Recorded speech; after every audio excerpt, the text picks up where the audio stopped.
Greetings. Welcome to the Captive Desk. See folks in the chat. How's my audio sound out there, folks? Good to go?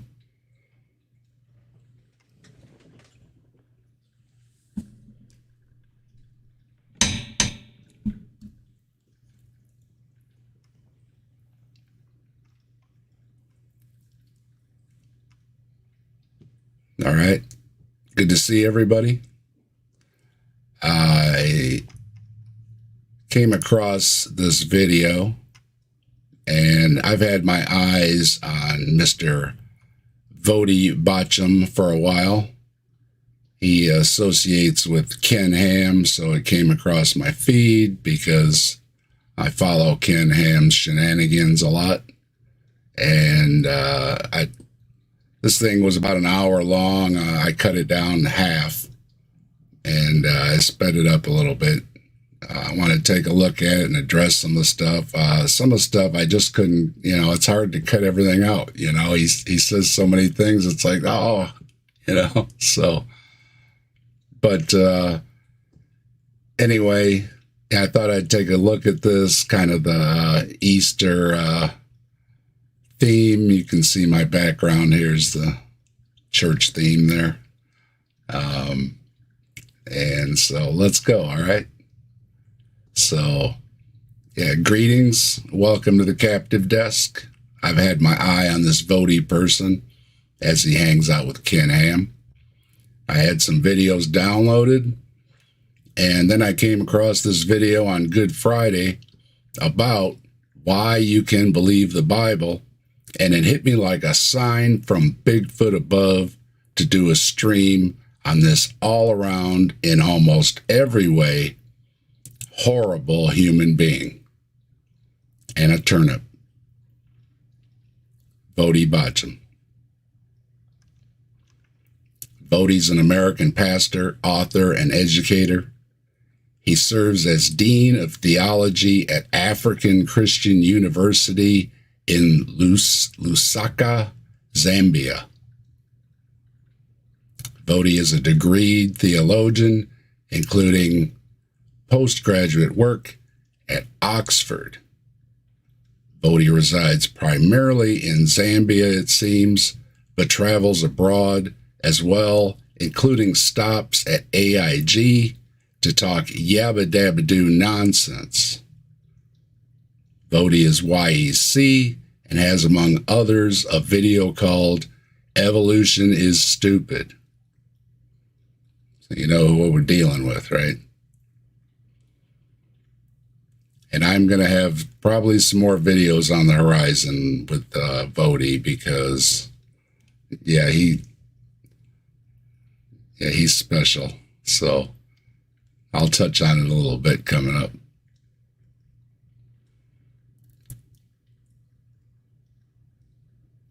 Not only that, he shares in videos and blogs, etc., his bigotry against LGBTQ folks.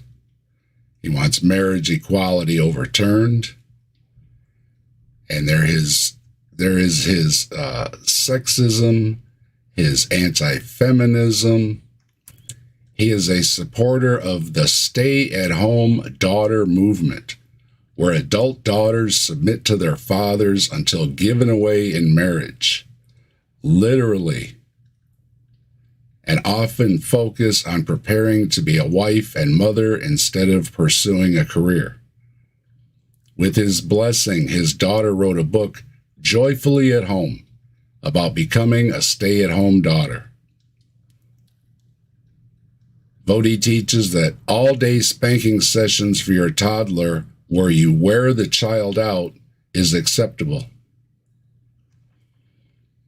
His denial of reality and extremist ideals has him right at home with Ken Ham, who puts him on stage at his abominations, attractions, and shares Voddie's videos on his channels, pages, platforms, literature, and in his moist moments too, I'm sure. So we're going to take a look at this. I want to say hello to everybody. Good to see everybody. Got Blaster, N.A., Michael, Sydney, SJ. Hello, SJ. Good to see you. Thanks for stopping by. Deconverted Man, always a pleasure. Jen, Al,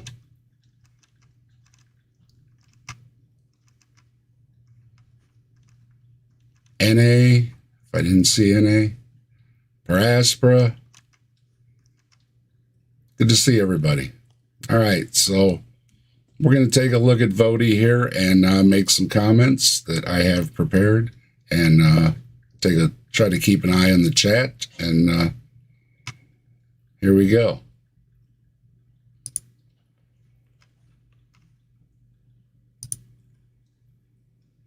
Let me know if you can hear it okay.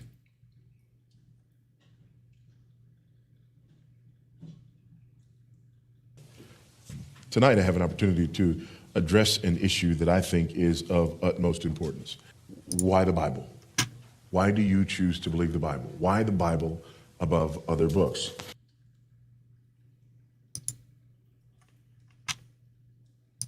All right, good question. So Voddie is going to tell us why you can believe the Bible. So we're going to take a listen.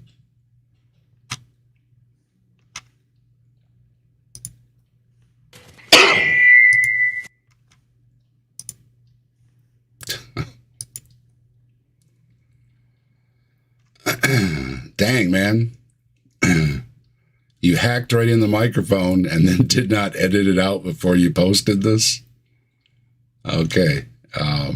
You can edit this stuff out. Okay, it's not that hard. All right. Excuse you, though.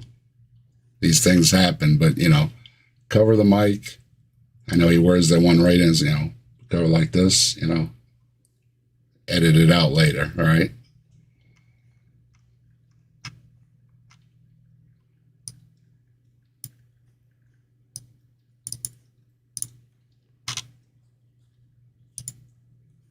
And so I want us to answer that question. As we begin to answer that question, I'm reminded of a group of students that I spoke to at a university in the United States. It was one of the Ivy League schools. It was at Dartmouth. And I was there sharing for a couple of days, and we talked about these and other sort of apologetic type issues. And this is one of the questions that was raised, and people wanted to know sort of, how to deal with this and how to respond to this. Everywhere that I go, Christians young and old want to know how to deal with this issue and how to respond to this issue. And so I did. I shared with the students there, how to deal with this and how to answer this, and shared with them why it was important. Okay, so we're waiting. Ready when you are to tell us why we can believe the Bible, okay? I know you got to build it up and everything with your little story and stuff, but, let's go, okay? Told them the story of, the professor on the college campus in a lecture hall, probably not unlike this one. There are those professors who are eager to engage Christian students, especially early in their college experience. Because there are some people who feel like it is their duty, it is their obligation to disabuse college students of the myths that they have come to believe. And they see Christianity and a belief in the Bible as one of those myths. And so the professors usually have an encounter that goes something like this. There's an issue that's raised in class, and there's a Christian student who disagrees, who takes issue with whatever it is that's been raised. And so the student raises their hand, and they have a problem, and they say, I have a problem. Here's my problem with that. That's wrong. It's wrong because of, whatever. Sounds familiar.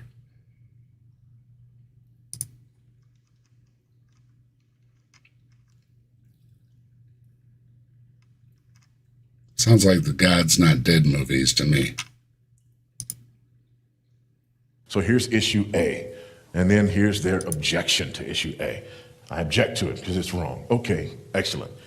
You object to it because it's wrong, but based on what authority? And then the student will say, well, the Bible says, da, da, da, da, da, da.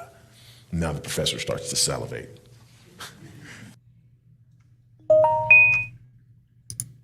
professor is salivating. Okay, this does sound familiar. It's about to get good right now. Yes, the Bible says, okay, great. So then the question comes, why the Bible as opposed to any other authority? Why the Bible and not Quran? Why the Bible and not the teachings of Confucius or the Maharishi Mahesh Yogi or the guy who lives down the road? Why not, you know?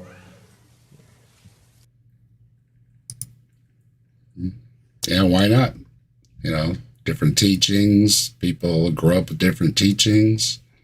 The salivating professor thing, I don't know, Voddie. And then the student is going to have to answer that question. And unfortunately, for most Christians, there are one of a couple of answers that we are accustomed to giving. We'll start with the worst. And the worst one is this.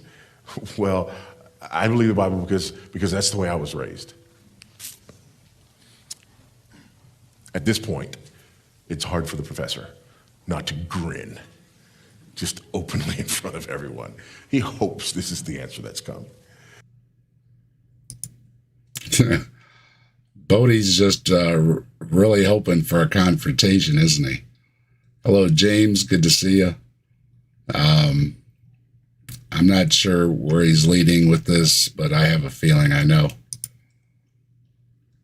You know, because it's how you were raised. It's interesting that you believe this, and yet your authority is the Bible, because that's how you were raised. And yet you sit here on a college campus asking me to teach you things. Evidently, your Bible is not all that sufficient, is it?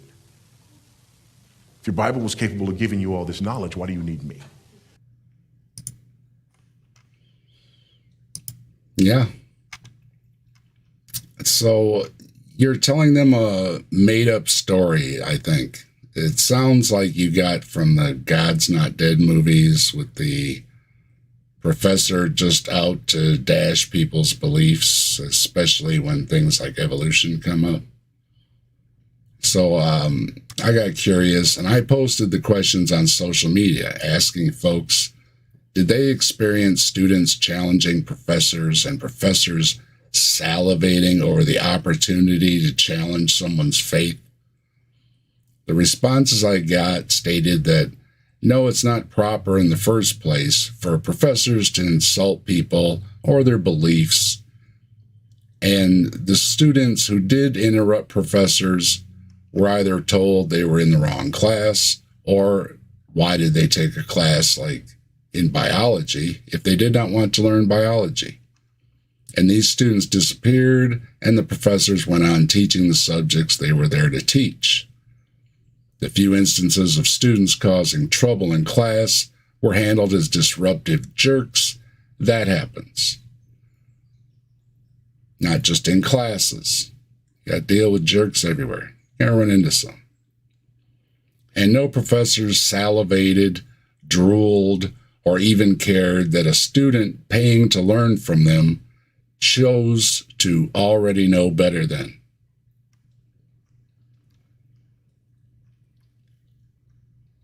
What happens is people, because of Vodie and Ken Ham and other creationists feeding kids' heads with an obnoxious attitude is, you professors and scientists, you are all dum-dums in a conspiracy to hate gods. And these creationists on the grift told them to interrupt classes as intentional disruptions to class, and for all those who paid to learn from the professor, and the professor paid to teach, and not hear from jerks you are empowering to be jerks and waste people's time that have better things to do, like paying attention in class to those they're teaching.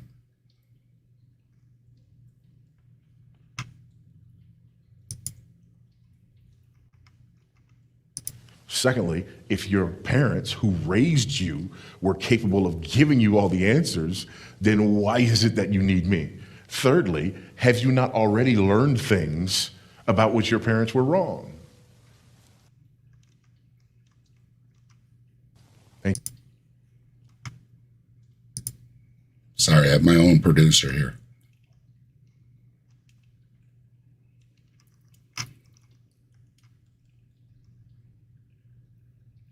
So now hang on. The student has to answer to the claim they got from you. Let's get to you telling us why we can believe the Bible is true. Don't push it off on someone who may have listened to you in your made-up story about what happens in classes that doesn't happen. You have your story with unnamed people.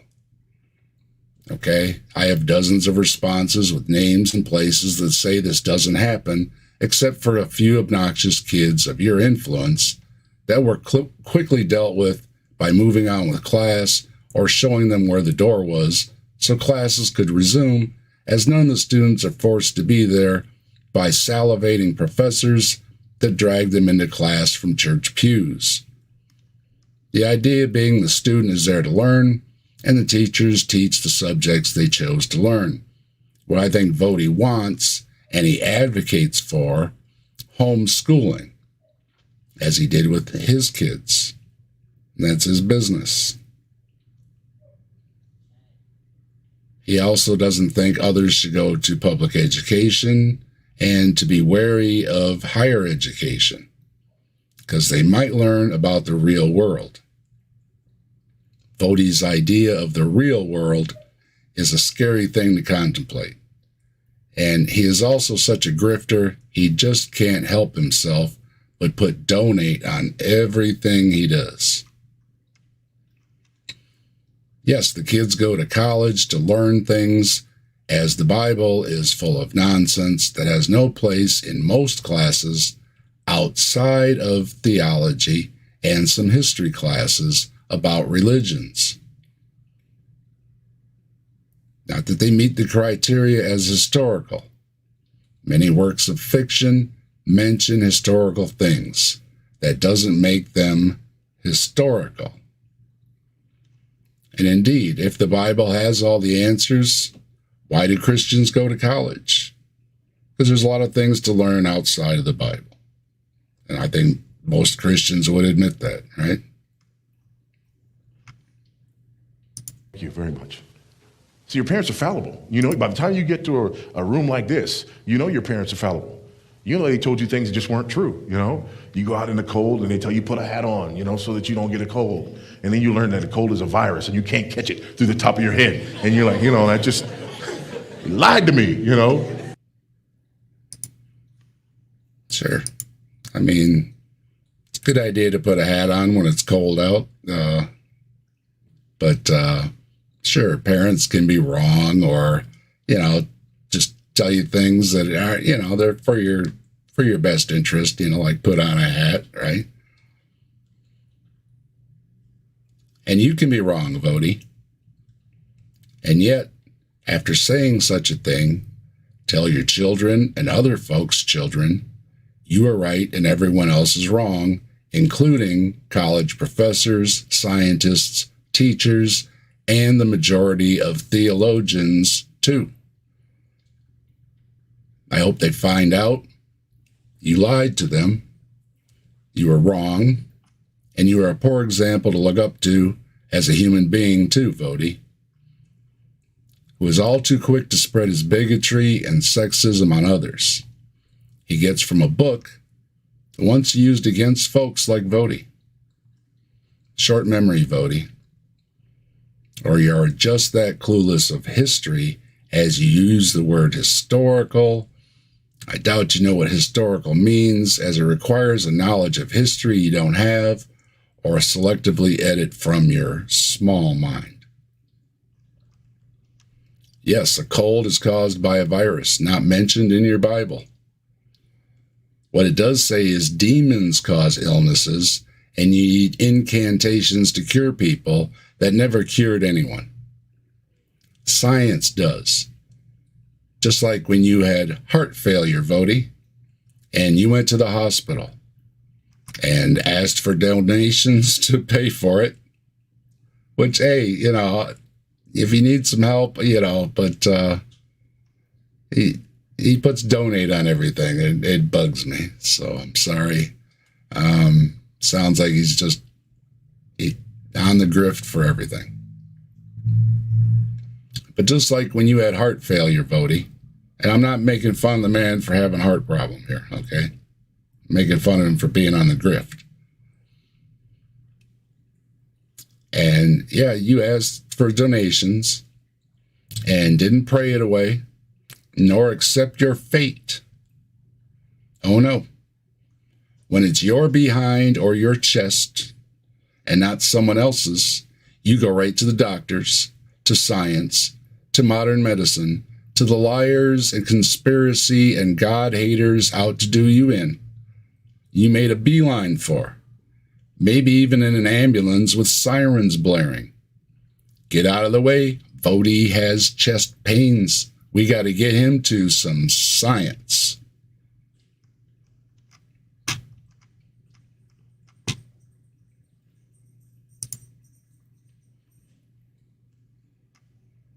It's a lot of people chatting. Sorry, I can't keep it up and read my script, but I will try and check here.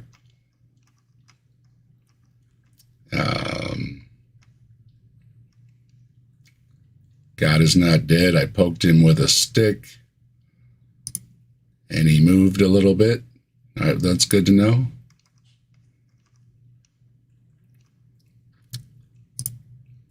Sandwich uses Swiss cheese. I like Swiss cheese. Stop staring at my sandwich. Well, you could share the sandwich.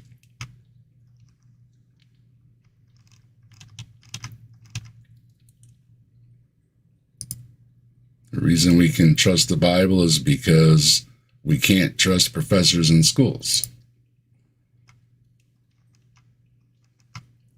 And I like that SJ stopped by, who's a professor at a school.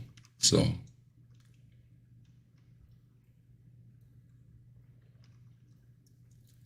and let's see. I think I'm caught up. I was homeschooled. Every subject was taught with a Christian-centric lens. Well, this Voddie is big about homeschooling, and they say with the keep the daughters at home until the suitors come and everything. He ascribes to some very old Baptist theology or doctrine from the 1600s. Very chauvinistic, very patriarchal.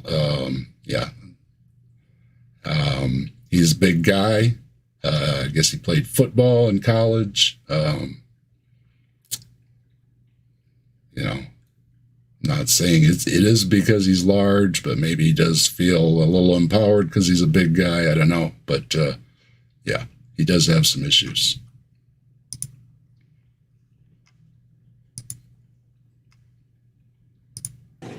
Stop looking like that or your face will get stuck like that. Well, no, it won't, All these things that they told you, they just weren't true. But this Bible thing, you believe that. Now all of a sudden we're in trouble. Here's the other thing. You believe your Bible, but other people were raised to believe other holy books. So ultimately, if all you have is that's the way I was raised, then you and the Muslim and the Buddhist and whomever else are ultimately just engaged in a, mature version of my dad's bigger than your dad. That's pretty much it. Your argument is nothing but my book can beat up your books, Vodie. That's your argument. You presuppose, you say it openly. Your Bible's the ultimate authority, period. I think you're an idiot. I think you're a liar. I think you're a hypocrite. You're definitely sexist and a bigot and an awful person and a con on the grift.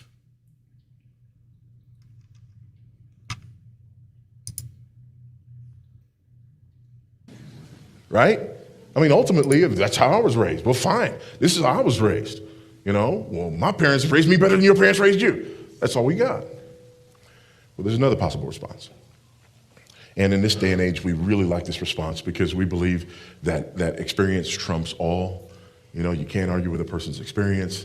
And so we'll say something like, well, I tried it and it changed my life.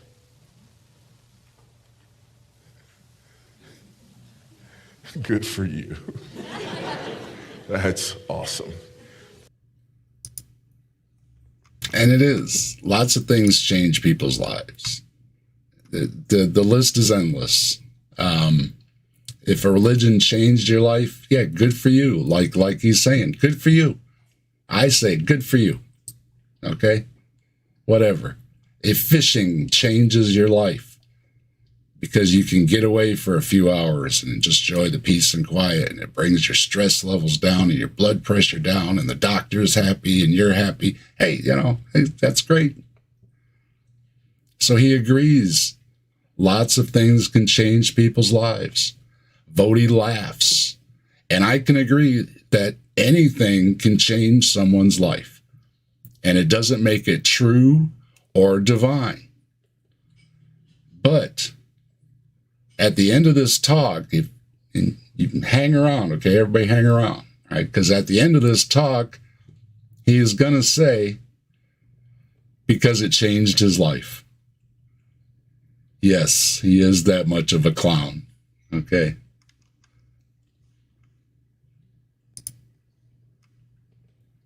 You tried it and it changed your life. Because you're the only person who's ever tried anything and it's changed their life, right?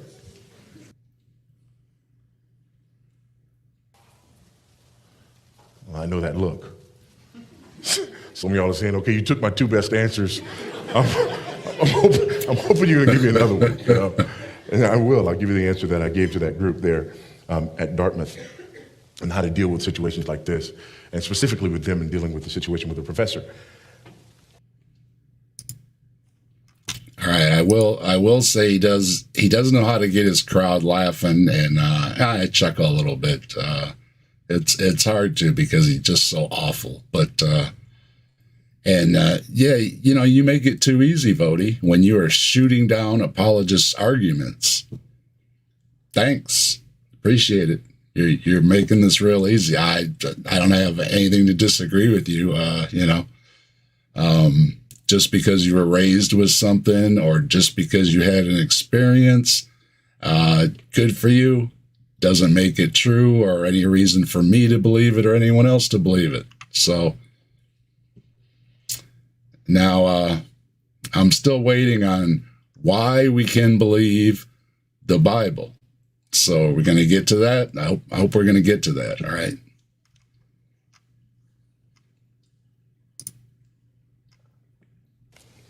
I got an email about a week later, and the young lady who was at that meeting, she emailed me and she said, it happened, just like you said it would happen. We're there in class. It was a biology class. They're bringing up something. They're talking about some evolutionary stuff. And I don't know. Next thing I knew, my hand was in the air and I said something. And he goes, well, why do you object to this? And I said, the Bible. And, she goes, I know it didn't happen, but I could see him salivating in my mind, just like you said, his eyes just got all big. And then he just questioned me, why do you believe the Bible? And so I just gave him the answer that you gave. So she looked at her professor and she said, I choose to believe the Bible because it's a reliable collection of historical documents written by eyewitnesses during the lifetime of other eyewitnesses. They report supernatural events that took place in fulfillment of specific prophecies and claim that their writings are divine rather than human in origin. Think he's got that down pat? Yeah, he says it a lot. That's his, if you Google this guy, that catchphrase comes right up. So, and it's similar to a lot of them. Ken Ham has his mantras. The Hawaiian shirt guy that I don't like to talk or say his name, the one who shall remain nameless in the Hawaiian shirt. Yeah, they have their little mantras and they've got them down pat and they just come right out. They just come right out over and over and over and over, trying to stick them in people's heads. So, you created a brat. Good for you, Voddie. Good for you. Are we getting moist over this? You created a brat and you are proud of yourself. Claps for Voddie. Claps for Voddie. Good job. And this is why creationists do not know basic science. They won't learn it and will try to interrupt other students from learning it in favor of nonsense like Adam and Eve riding dinosaurs is true and real and historical. You got a poor kid that desperately needs to learn the biology they are in the class for to be a jerk and not learn anything. Again, claps for Voddie.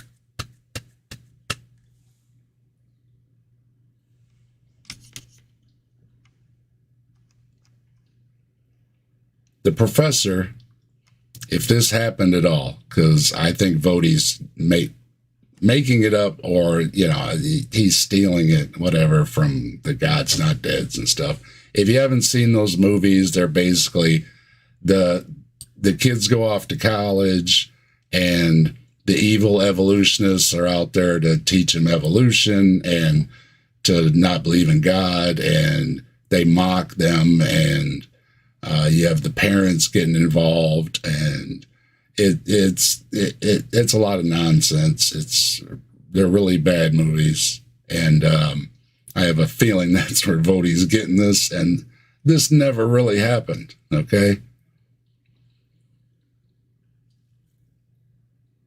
Now, no brat repeating the nonsense you spew, Voddie, ever stumped a professor. Okay. I mean, these stories are just, oh, ha, ha, ha.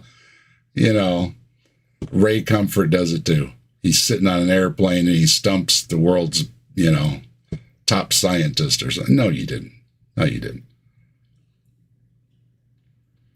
And they tell these stories about these professors and scientists they heard about from someone were stumped by a creationist. And it doesn't happen. Creationists are just above flat earthers in ranking of how obnoxious and ignorant on most everything they can be, willfully.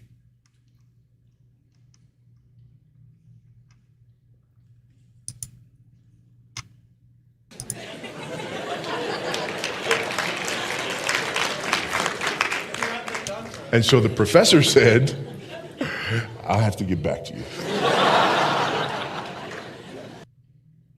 Yeah, I missed that little clip there. Sorry. Hey, Nitty, how you doing? But yeah, he's playing the crowd, okay? The professor got stumped, right? Yeah, no, the professor didn't get stumped. The gentleman up here says, can you write that down for us? No. But I'll do you one better. I'll teach it to you tonight. Okay? All right. But I'll do you even one better than that. I'll show you where it came from. If you have your Bibles, you can open to 2 Peter chapter 1.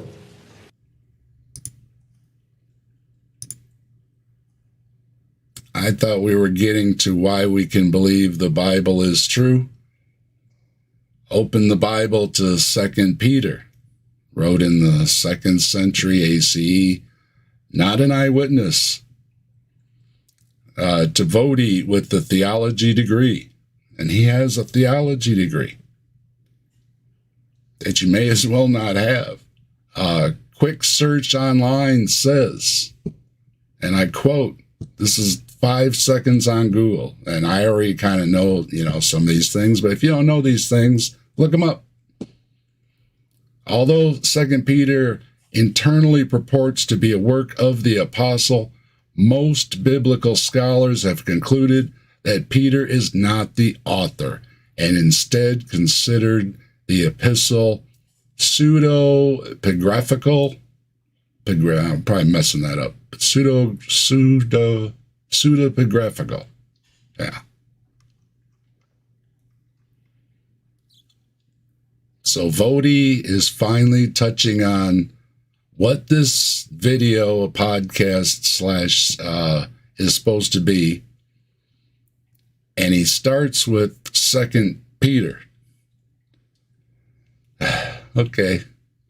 It will either get better or more downhill from here. All right. And odds are downhill.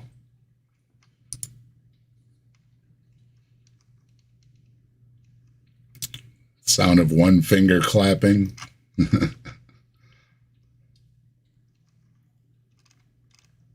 This is something up your alley, Nitty. This guy is extra special. You're your kind of pastor.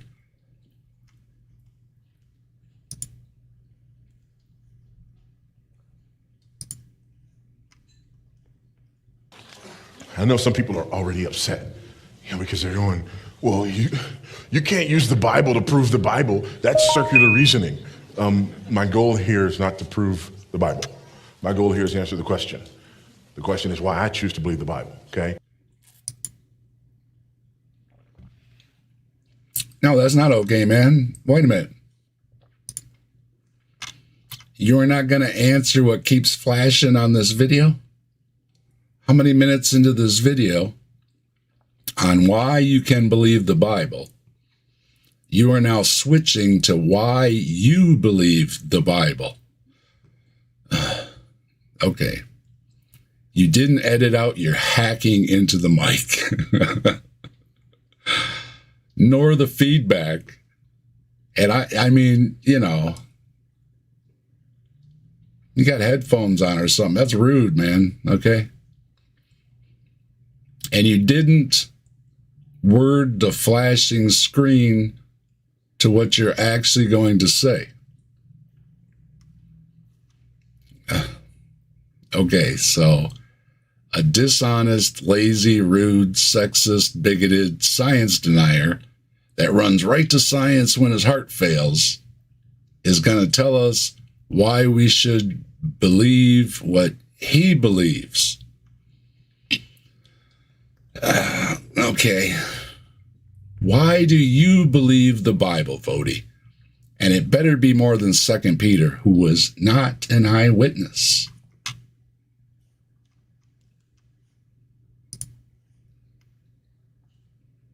So I'm not here to defend the Bible. I'm here to answer that question. I'm here to explain to you why I choose to believe the Bible. And the answer to that question, for me, resides in the Bible itself. Now, why would I appeal to the Bible in this way? Because there is no higher authority than the Bible. Well, of course. And deconverted man, there's no higher authority than the lobsterist, right? My theology is Bigfoot. There's no authority higher than Bigfoot. So what? As you said earlier, so what? Good for you. Okay.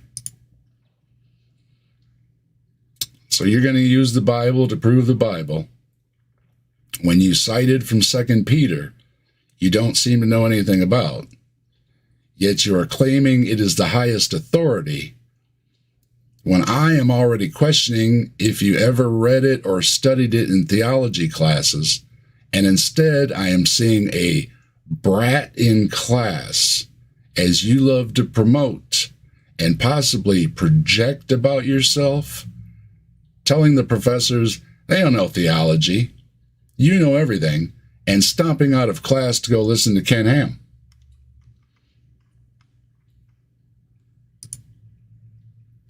If there is no high, see, if I were to appeal to another authority, I would be conceding the fact that there's a higher authority than the Bible. You did. There is a higher authority. The science you ran to when your heart failed and your prayers failed. And again, I'm not mocking the man's condition. I'm just saying he's alive because of the science, the scientists, the scientific theories, and all the work, all the shoulders of giants they stand upon. It's very convenient when he needs it. And when he's flying around the world and using the internet and everything else.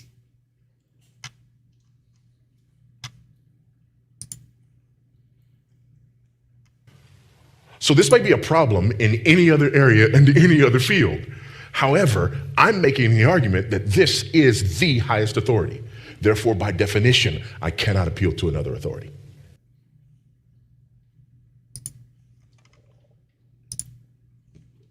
Yeah. You're not making much of an argument for anything, much less that the Bible is authority on anything, other than you make up stories and teach kids to be disruptive in classrooms. Do you have something from the Bible to present that we can examine that is not 2 Peter, I have already dismissed for good reasons? Maybe? Want to see? Okay, let's see. Okay? All right. 2 Peter chapter 1, beginning verse 16. Peter writes, and again, he's responding. Notice he's responding to questions and or accusations about the authority of the scriptures.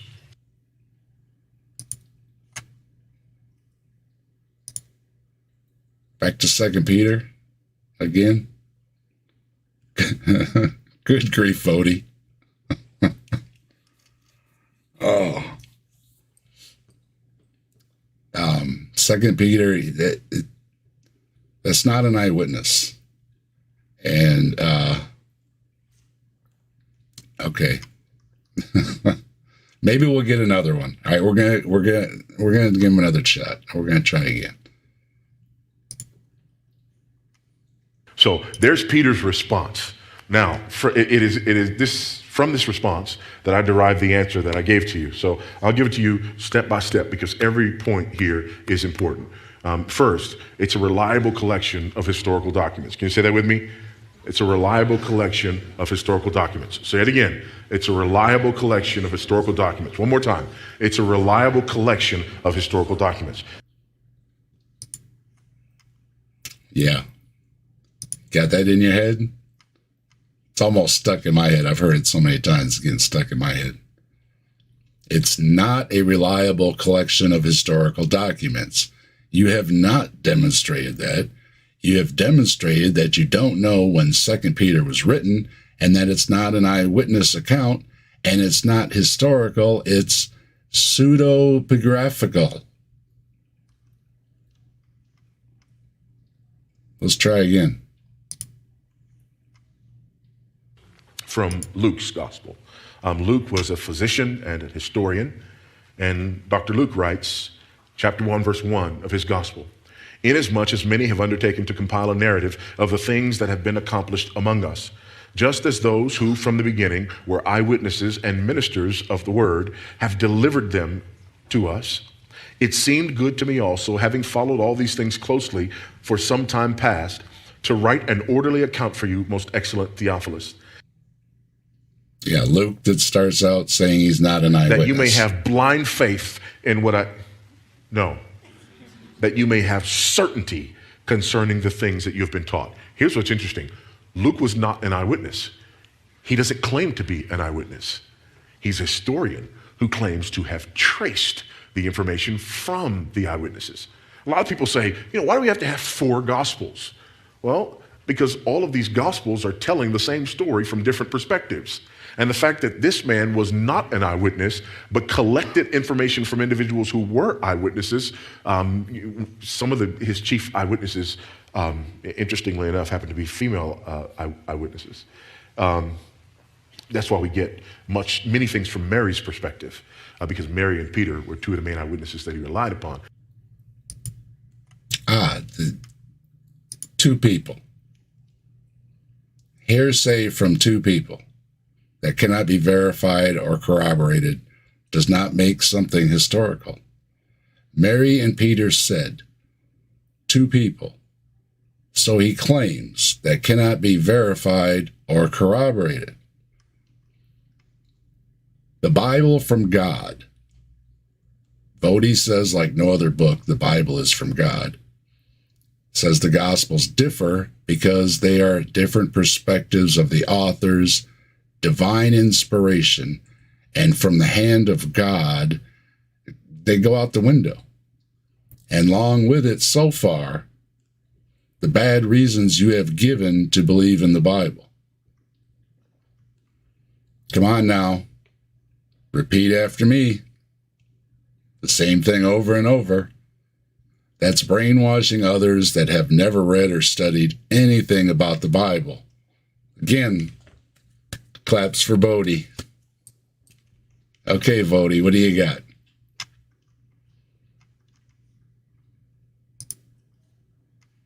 This is important. These weren't people who later on had a vision. These were people who were eyewitnesses to events. And we're not just talking about New Testament and Old Testament. We're talking about eyewitnesses to events who wrote about events that they saw themselves. So we have a reliable collection of historical documents. That's good. But we have a reliable collection of historical documents written by eyewitnesses. That's even better. But they're written during the lifetime of other eyewitnesses. Let's add that one.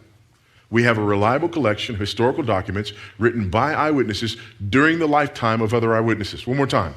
We have a reliable collection of historical documents written by eyewitnesses during the lifetime of other eyewitnesses. Come on now. Together, we have a reliable collection of historical documents written by eyewitnesses during the lifetime of other eyewitnesses. That is incredibly important. There are a lot of people who don't like that, don't believe that, who argue with that. They want to date the Bible late and so on and so forth, but there's a huge problem there. Go with me to 1 Corinthians. Now we're going to go backwards. 1 Corinthians chapter 15. Oh, no. It's not going to get no better. This is very important, Vodie.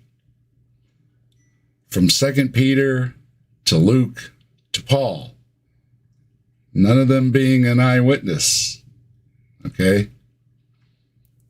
You need to slow down on the reading, Vodie. What did it say? Paul received it in a vision. That's his vision that matched stories he heard. Weird, huh? Weird. How that worked. It's weird. Paul says, Peter and James said they saw a risen Jesus. Two people. I think Apologia argues the same thing. You have two people, and those two people didn't agree on what Jesus taught. The 12 didn't write their claims down, nor does Paul repeat them. And I can have 500 unnamed witnesses that will say whatever I want them to say, too. This is Paul writing here. She's very important. Now, I would remind you, brothers, of the gospel I preached to you, which you received, in which you stand, and by which you're being saved, if you hold fast to the word I preached to you, unless you believed in vain.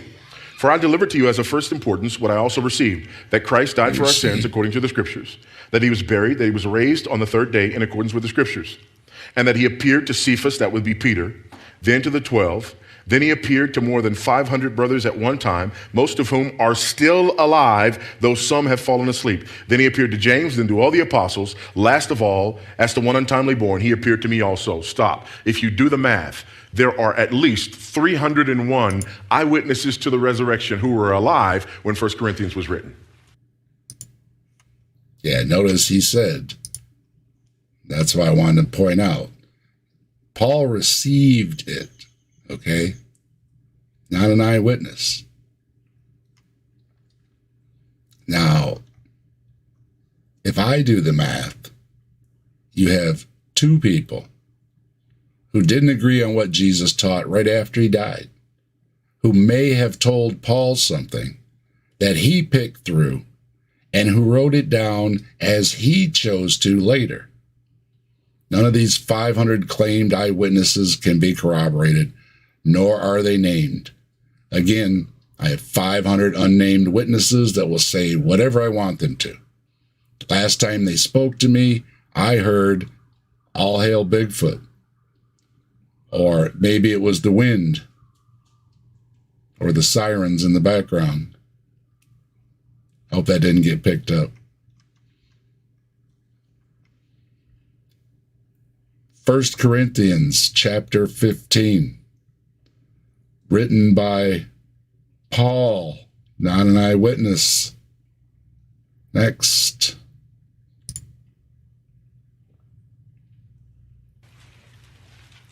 First Corinthians chapter 15.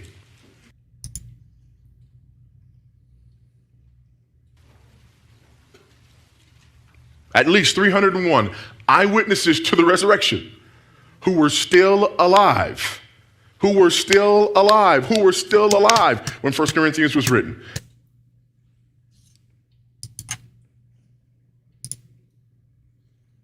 First Corinthians, written by Paul, not an eyewitness, with a bunch of unnamed people as witnesses. That means next to nothing, okay? And I imagine he's pounding on something by or hitting his hand he's serious, right? Well, I'm sorry. Don't make it any more serious, okay?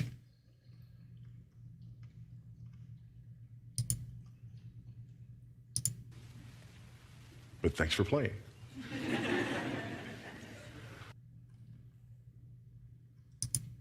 Yeah, that's a good one. Thanks for playing. Oh man, you sure got me. All that repeating things you didn't learn in theology school, or maybe you did at a really bad theology school, or more likely from Ken Ham, sure learned him to believe the Bible. You know, when they are playing to the crowd, it's all nonsense for laughs. And I get the feeling Vodie is not going to try to convert anyone or prove the Bible is worth believing in. He just wants claps for Vodie and laughs for Vodie. Pass the plate.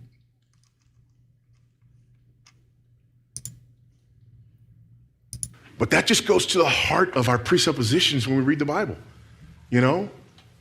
There are those who read the Bible like a judge, trying to find something wrong, working hard to find something wrong. And you know what I've found is that when people are reading the Bible like that, they have all these aha moments. Aha! And then you answer, and they don't go, wow, I was so wrong. They just go, okay, fine, I'll find another one. You know?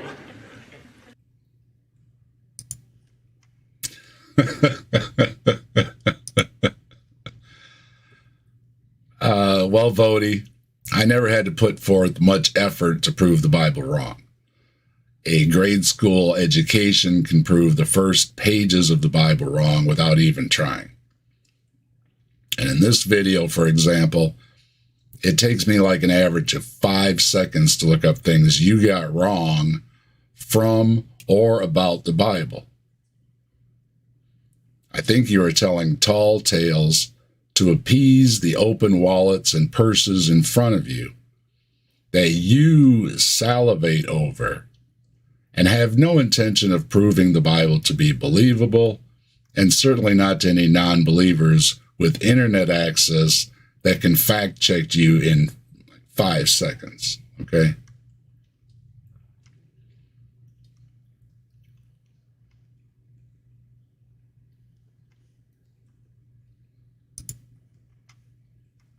There have been more than 25,000 archaeological digs related directly to the subject matter of the Bible. Okay, hold on, I missed a part here. I need a producer.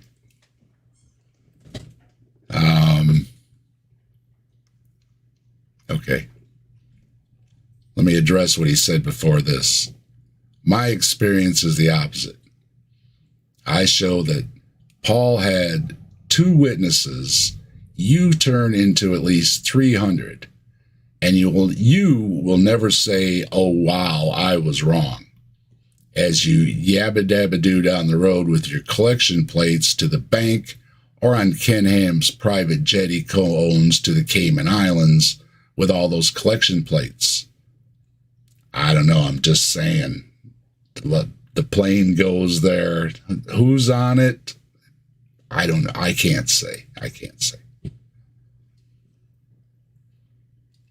Your buddy, though, Ken Ham, is on record saying nothing will ever change his mind.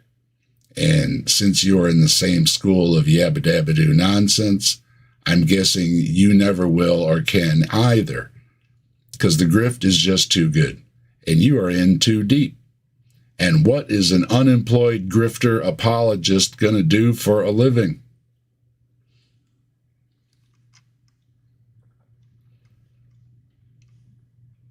Over 25,000. Not one of them has contradicted anything that we have in the Bible.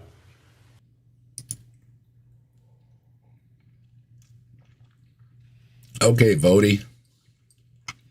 Again, Google is your friend, okay? And by all means, if you're looking up anything, look around, source check, all that stuff, okay? Don't just take the first page you find for granted or anything, because some of these things, the first thing that comes up are creationist sources. So make sure you weed through and follow the links down on the bottom, and keep tracing them back to where it comes from, okay? Now, Voddie is making a bold claim.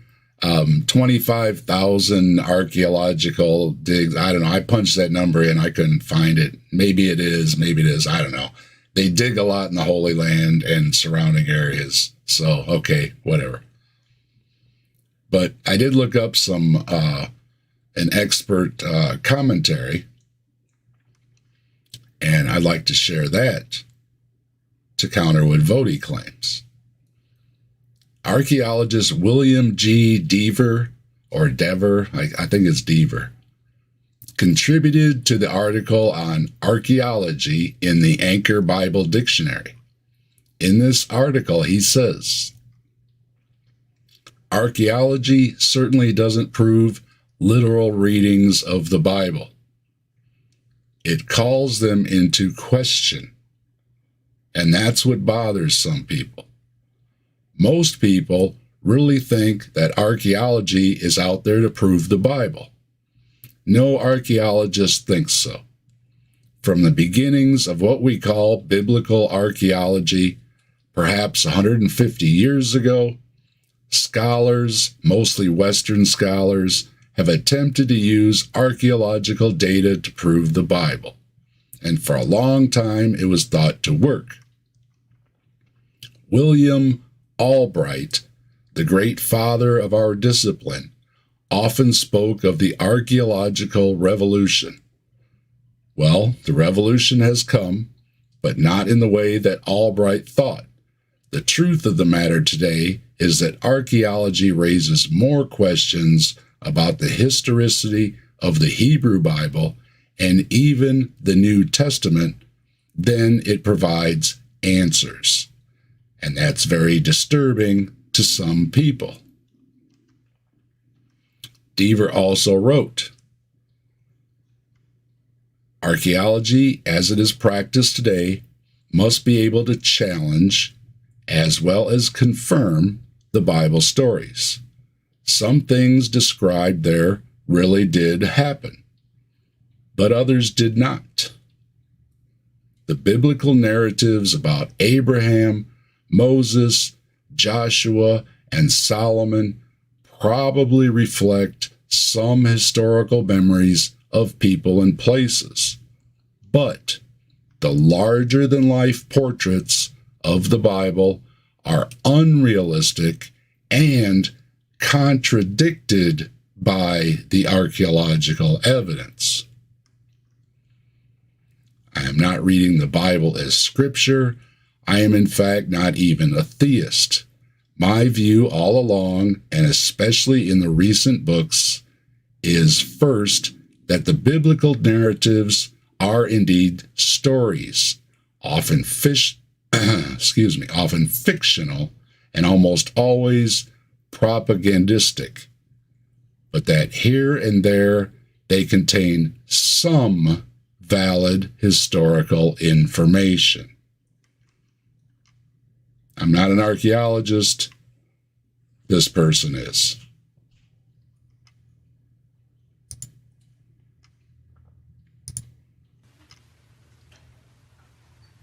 But what we find here in this text is, again, over 301 eyewitnesses to the resurrection who were still alive when 1 Corinthians was written. Why is this important? This is important because that means that the gospel message, that the message of the Bible is falsifiable. The Bible's falsifiable. That's a good one. Unnamed witnesses, not corroborated anywhere else outside of Paul's claims, are not falsifiable, okay? They're not falsifiable. not falsifiable. If I'm wrong, tell me I'm wrong. Put it in the comments why I'm wrong. I don't think I'm wrong. I can be wrong. I could be wrong. Let me know if I'm wrong.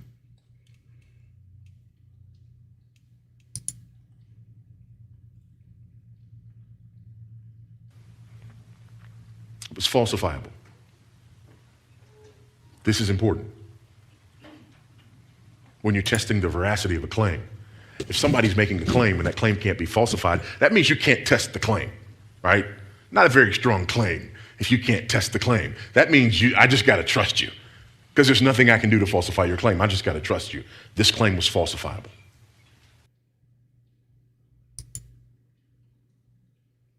I don't think it's falsifiable. Sir William Road Squatch. Love that name, Road Squatch. Good to see you. Thanks for stopping by. Deconverted man. Yeah, sometimes it's hard to separate the, how deep they are or how deep they are. Are they more deep into the cultish idea, the conspiracy ideas, or is it the money, or both?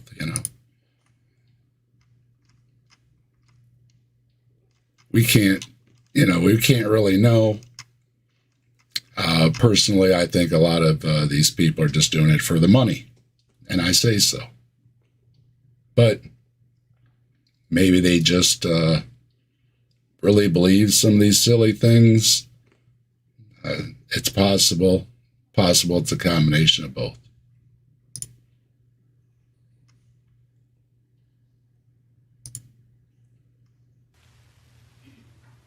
When Paul wrote it, it was a falsifiable claim, and yet it was never falsified. That's a piece of evidence that has to be weighed, okay?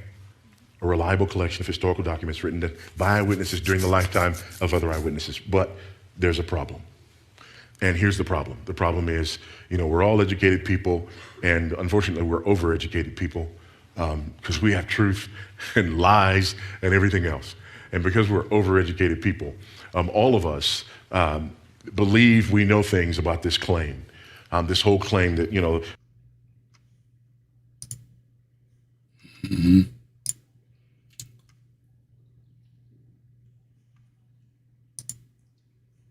We have a reliable collection of historical documents written by eyewitnesses during the lifetime of other eyewitnesses. That's not exactly true. Yeah, it's not exactly true.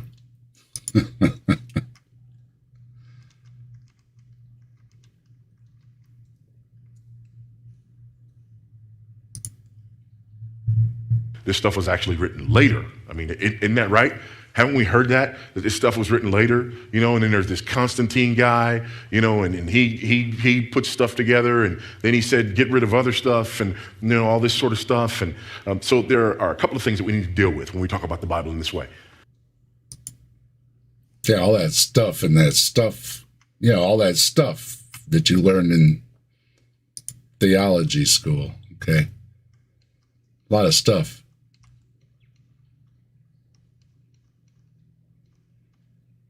So, Vodie, no supernatural claims can be verified, and no supernatural claims from the Bible can be verified, and no supernatural claims repeated by these unnamed people that one person claims to exist can be verified.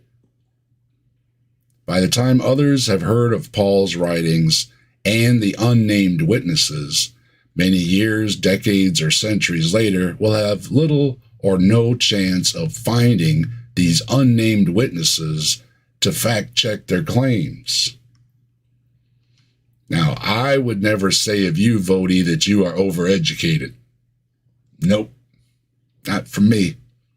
I would suggest some remedial classes on almost everything you have attempted to discuss here. Really. Those who date ancient writings give dates for when they were written. And like with 2 Peter It's long after everyone that may have known Jesus was gone. Voddie is anti-science and a self-proclaimed expert on dating things. So why listen to the experts, you know? They only spend their lives studying these things. Voddie is going to say, nuh-uh, the creationist mantra, to all fields of expertise they don't like. I mean, listen to Voddie's expertise. Constantine and stuff. I mean, stuff. It's stuff. Lots of stuff. Surely that proves him right, and the crowd will get a giggle and give him more money.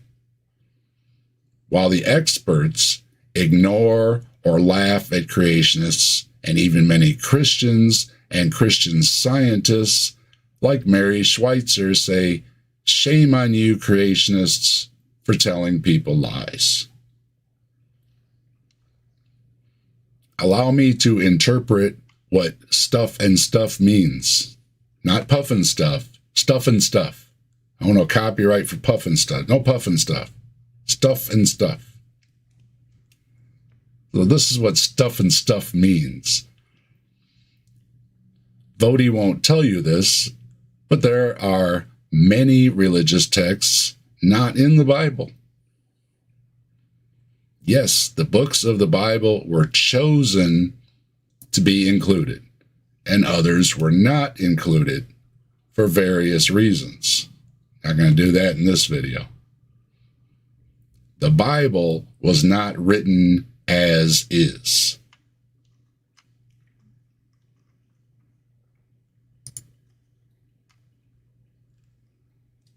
Again, a reliable collection of historical documents written by eyewitnesses during the lifetime of other eyewitnesses. I'm claiming that the Bible's written early. I'm claiming that the New Testament is written early. I'm claiming that the New Testament is done with by the end of the first century.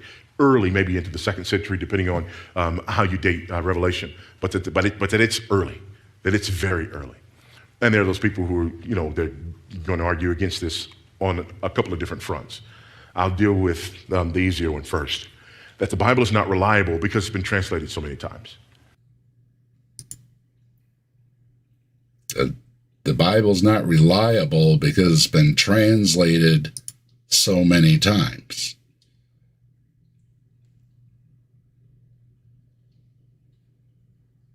You just went full potato, Voddie. This should be interesting or amusing or sad.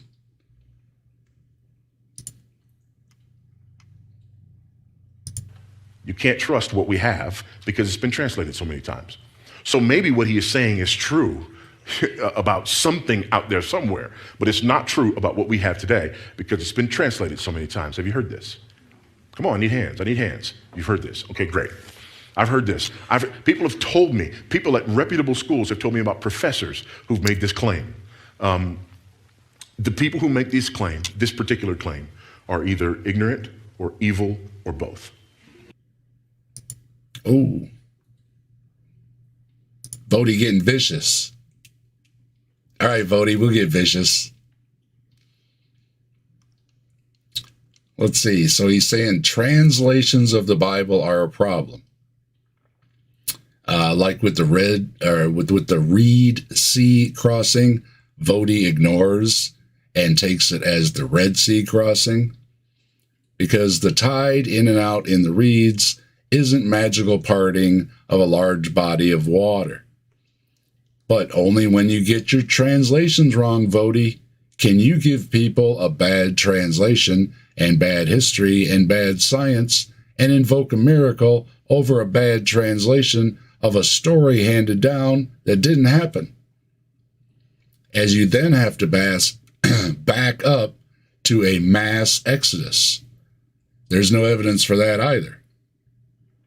And that's science, that's history, that's reality, and that's a problem of your own making, Voddie, with bad translations.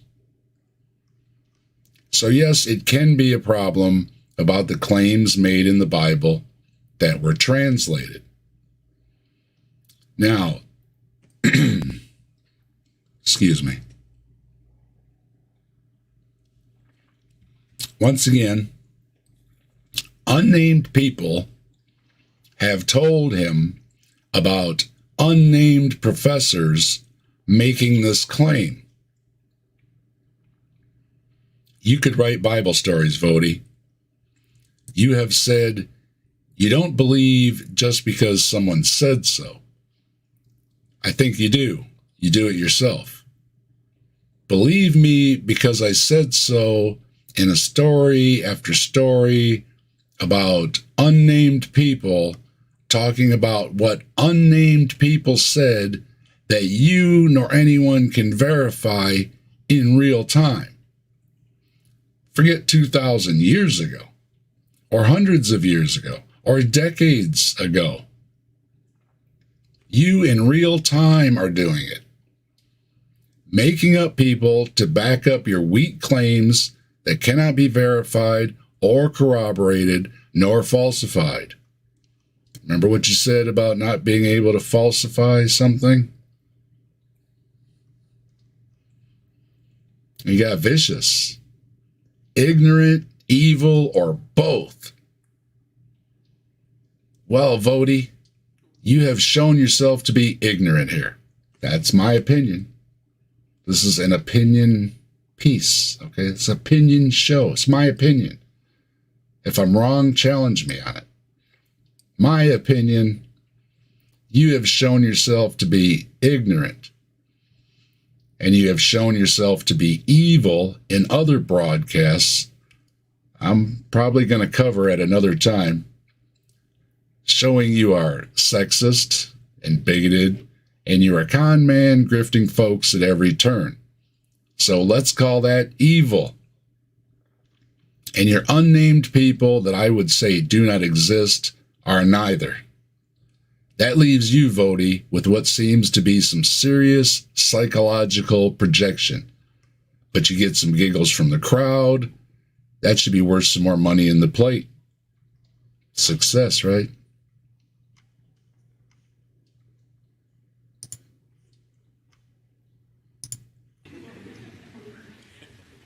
And I'm not just being mean.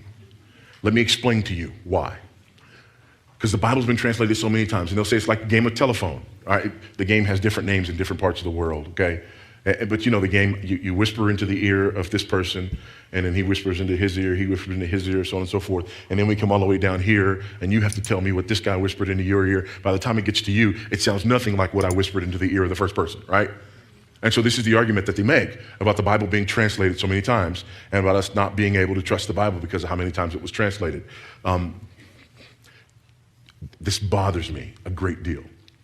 It bothers me a great deal that there are people who claim to be intelligent who continue to make this argument, and it bothers me that there are Christians who don't laugh at them.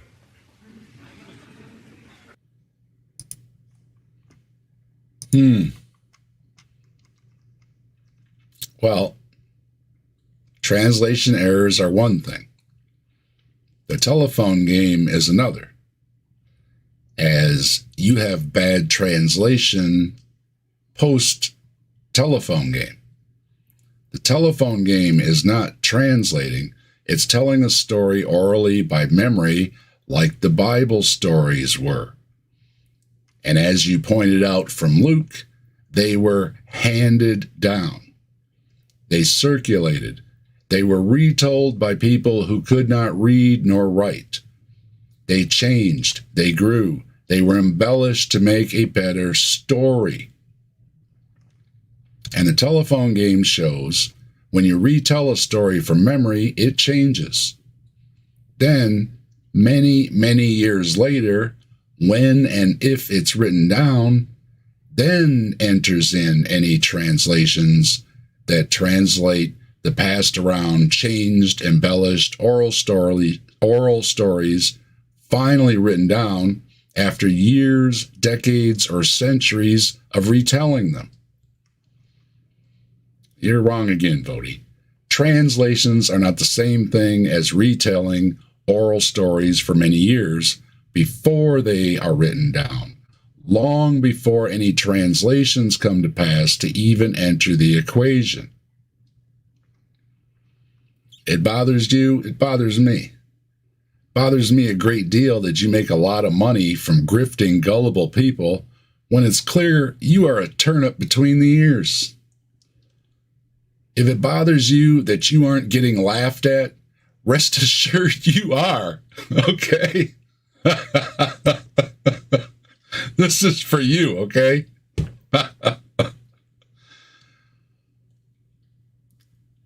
Now, amid our disdain for you, we laugh and we cry for those you harm, and we stand up against you and show you for who you are and what you represent.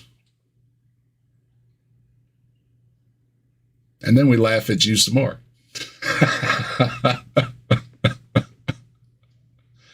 It's a great coping mechanism against the worst among us, to mock you, point at you, and laugh until you are no more.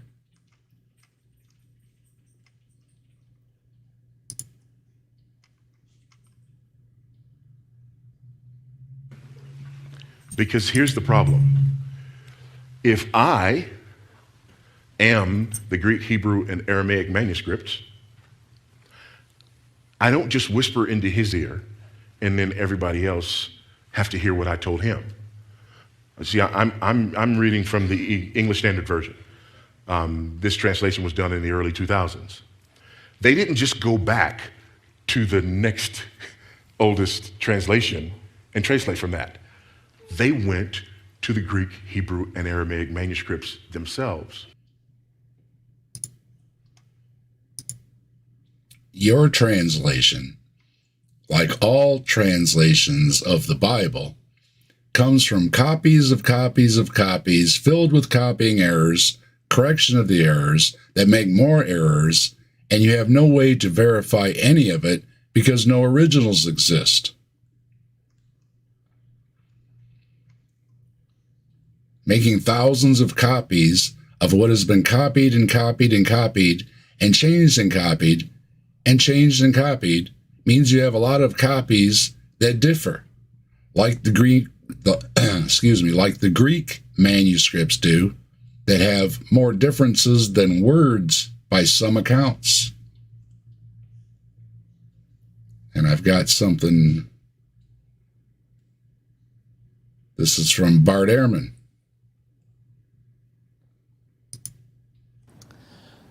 This book that he wrote was put into circulation the way books were typically put in circulation in the ancient world. It got handed around. If somebody wanted a copy of the book, they couldn't simply go to the Barnes & Noble. There wasn't a Barnes & Noble, and the book had not been mass-produced. It had been written either by Mark himself or by a scribe by hand. If somebody wanted to have a copy of their own, they had to make a copy, or to have somebody else make a copy for them. And so Mark was eventually copied. Maybe Mark was copied many times. Maybe he was copied only a couple of times. But once it was copied, more copies were needed, and so some people copied the copies. And then some people copied the copies of the copies. And some people copied the copies of the copies of the copies of the copies.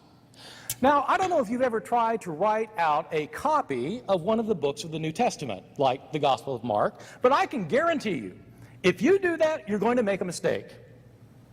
You might make lots of mistakes. And you are much more highly educated and literate than the vast majority of early Christians. So you got lots of copies and copies and copies and copies. And you're talking about a time when a lot of people, they couldn't read and write. Mistakes happen when people copy texts. And the problem is, when somebody copies a text and makes a mistake, the next person who copies the copy replicates the mistakes of his predecessor. Now you're copying mistakes in your copies. And he makes mistakes of his own. And then somebody comes along and copies that copy. And when they copy that copy, they replicate the mistakes of both of their predecessors, and they make their own mistakes. And then somebody copies that copy. And it goes on like that for year after year after year. The only This is the problem, okay? Voddie's trying to make light of it or something, but, you know, this, you don't know, okay? Now, they will argue that, well, you can get the gist of the story. There was a guy named Jesus that got crucified. I don't think, you know, most people, I mean, some of the mythicists would disagree, but I don't really care, okay? So Jesus existed. I don't think it really makes a difference, okay? The man existed. He got in trouble and was executed, okay? But the problem comes in, and what the argument is here that Voddie's trying to just gloss over is everything else is in question. And if you're going to use the words of Jesus, the actions of Jesus, anything from these, then you have to ask the questions, are they reliable? Is this historical? Or are they just stories to make a good story, other than just saying, well, this guy, Jesus, and, you know, he did a few cool things, and then he got executed. Doesn't make much of a story.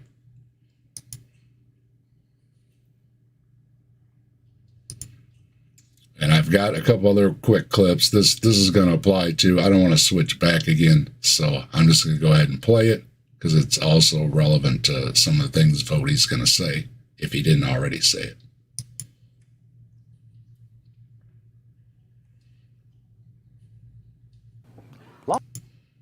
I'll take a second there.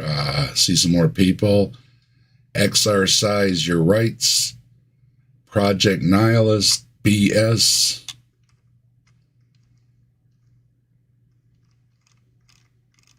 People in the chat, thanks for stopping by. Long time ago. In the year 1707, there was a scholar at Oxford whose name was John Mill, who decided to publish an edition of the Greek New Testament, in which he had studied some Greek manuscripts that were available to him of the Greek New Testament. He studied 100 manuscripts. And he made a note of wherever these manuscripts had differences, where they disagreed with one another and how to word a sentence. He didn't note all the differences, just the ones that he thought were important. And so he made a note of all what he thought were the important differences in the manuscripts, and he then produced an edition of the Greek New Testament. At the top of the page, he wrote out a line or two or three or five of the Greek New Testament, and at the bottom of the page, he listed the places where he had found different readings, what we call variant readings. And so he did this page after page for the entire New Testament, where among the 100 manuscripts he examined, he had found differences. To the shock and dismay of many of his readers, John Mill's Greek New Testament contained 30,000 places of variation among the manuscripts that he had examined. 30,000 places where the manuscripts differed from one another. That's 30,000 differences. Now, it's going to get better, but that's 30,000 differences, okay? And I wanted to play this because Voddie makes references to how many manuscripts they have and everything, and it doesn't really make any difference, okay? You can have lots of copies of copies of copies that are all bad copies, and it doesn't really matter how many of them you have. So while I was getting the copies of the copies of the copies clip, I was watching this debate, and there was a couple other good points here, so I snipped them out too and wanted to play them because they are relevant. This really upset some people. There were people who claimed that John Mill was trying to render the text of the New Testament uncertain. His supporters pointed out he didn't invent these 30,000 places. He just noted that they exist. Well, that was 300 years ago, and it was based on a study of 100 manuscripts. Now we have 5,600 manuscripts. How many differences do we know about today? The reality is, nobody knows. Nobody has been able to count all the differences in our manuscripts. Some scholars say there are 200,000 differences. Some say there are 300,000 differences. Some say there are 400,000 differences. We don't know. Even with the advances of computer technology, we don't know. They don't know. But there's a lot of differences. And by some accounts, maybe all of them, if you take some of these higher numbers, you've got more differences than there are words. Now, again, I've heard the arguments, and, if you've got the argument, put it in the comments, I'll answer it. That doesn't take away that there was Jesus, he got executed. And no, it does take away, though, all the other things surrounding the story. Okay? So, Voddie's trying to not address that, but I don't think he understands the argument, or he's intentionally trying to twist it around, maybe a little of both, okay? But lots of copies of copies of copies of copies. It doesn't matter how many copies you have.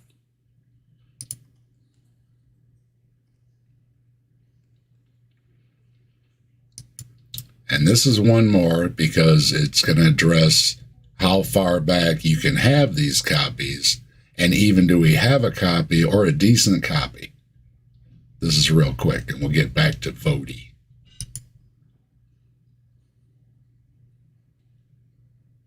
But things start changing when you start getting earlier. The manuscripts in the 3rd century aren't nearly as good as the manuscripts in the 4th century. The scribes don't appear to be trained. When you get to the 2nd century, many of the manuscripts, we don't have much. We just have fragments here and there from the 2nd century, but they're not nearly as good as those 4th century manuscripts. Who was copying the manuscripts to begin with? Who was? Now, Voddie thinks these are all gotchas, but I wanted to play that to reference back that they don't seem to be the gotchas Voddie thinks they are. Which means the game actually goes like this. I speak to him, and then I speak to him, and then I speak to him, and then I speak to him, and I speak to him, I speak to him, I speak to him, I speak to him, I speak to him, and then I speak to him, so that when he says what he heard, it's the same thing that that guy heard because he got it from the same source. It's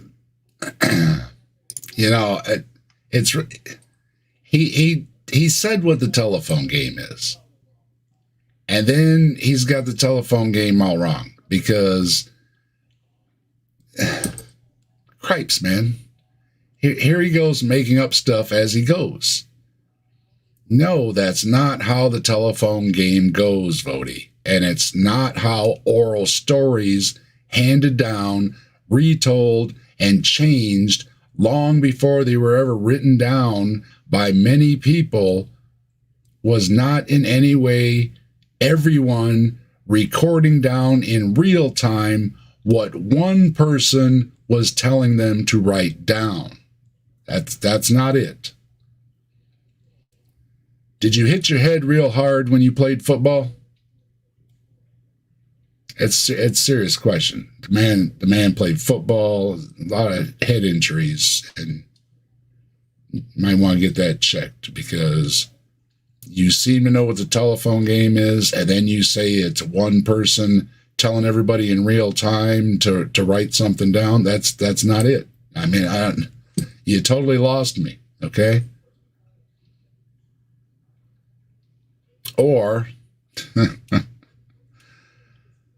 are you just a slimy con man full of baloney and, by the Bible standards, a false prophet no believer should listen to, nor give you money, nor promote you, but instead should condemn you? Maybe by the Bible? Check the Bible? Okay, you're not going to check the Bible, are you?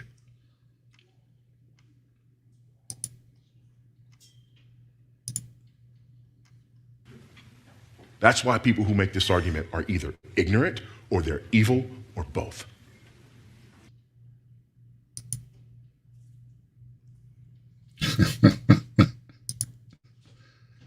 Ignorant, evil, or both. He likes that one. Ignorant, evil, or both. What are you, folks? Are you ignorant, evil, or both? Let's cheer it. Ignorant, evil, or both. So, no, Vodie. Okay? It's got nothing to do with that, all right? Nothing. Now, I already stated what I think of you, Vodie. And your projection of it on others doesn't change that.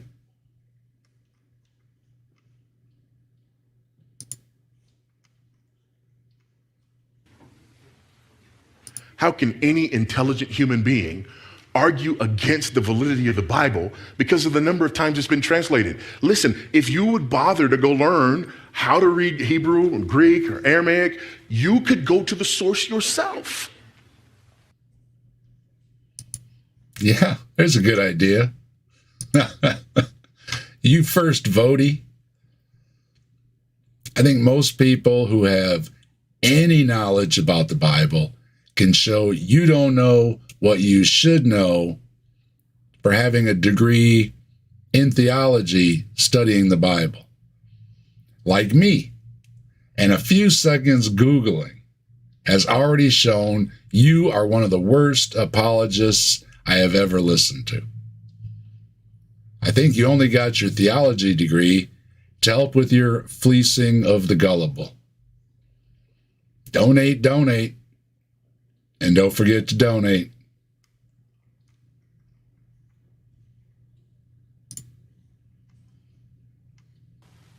That's within a couple of decades of the completion of the New Testament.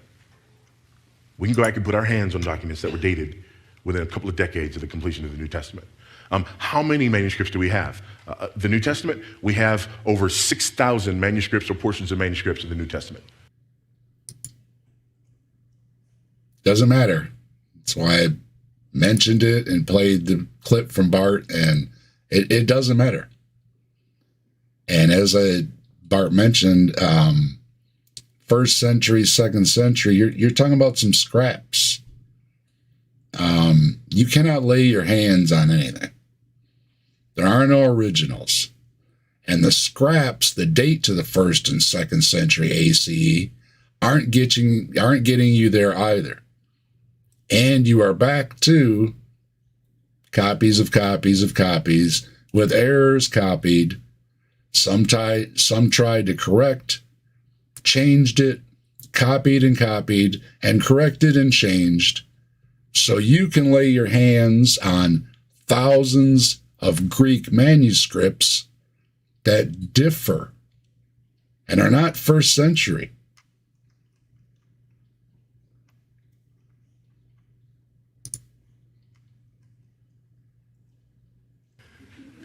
If the Bible is not considered reliable or trustworthy in an institution like this, then there is no ancient document that should ever be considered trustworthy at an institution like this. This is just terrible. You're terrible, Vodie. Terrible. The Bible should not be considered reliable or trustworthy at whatever institution you are at. A college audience, I assume. Nor should any ancient document just because it's old. There's a weird mystique people have about old books, as if they contain some hidden wisdom. They don't.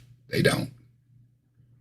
There is a reason textbooks backed up with data are changed and updated over the years. If you are hanging on to any book because it's old, while discounting new ones with new data, you are showing yourself to be the fool you like to call others that don't embrace your old, outdated, non-historical, barbaric book of magical nonsense.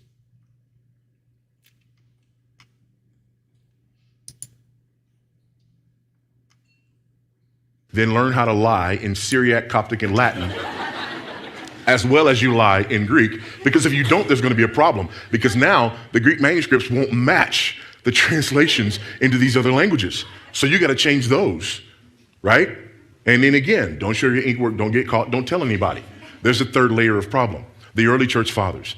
The early church fathers had this horrible habit of quoting and writing commentaries on the New Testament. So much so that if all we had were the writings of the early church fathers, we would be able to reproduce the New Testament all but 11 verses. So now, our overzealous monks have to find 6,000 Greek manuscripts, lie, don't show your ink work, don't get caught, don't tell anybody what you did. Learn how to lie in Syriac, Coptic, and Latin as well as you lie in Greek. Go get all those things from around the world. Make sure your lies match, get them back. Don't tell anybody what you did. Find all of the writings of the early church fathers and make sure that their commentaries now match all the lies that you told in Syriac, Coptic, Latin, and Greek. That's fantasy.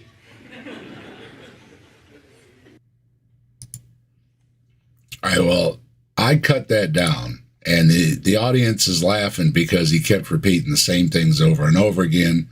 You've got to get all the monks, and they've got to go all around the world in all the languages and change everything and change everything. And again, it's like, no. These changes were already in existence. And a lot of the manuscripts that were copied have a lot of these changes in them. So you don't have to run around and change all those, okay? Now, I just took one little snippet of it. It was just way too long, Vodie. And again, he's playing to the crowd because it was funny. And again, he kept repeating, okay, first you gotta go change all this. And then you gotta change all this. And then you gotta change all this. And then you gotta change all the manuscripts. You gotta run all around the world. And so, no.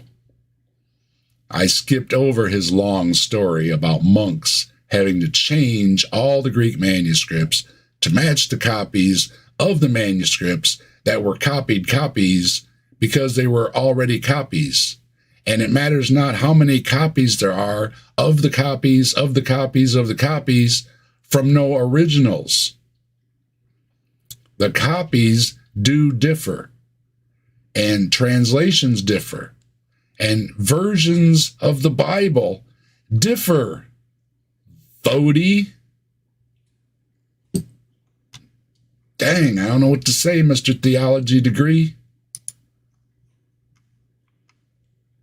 So we have a reliable collection of historical documents written by eyewitnesses during the lifetime of other eyewitnesses.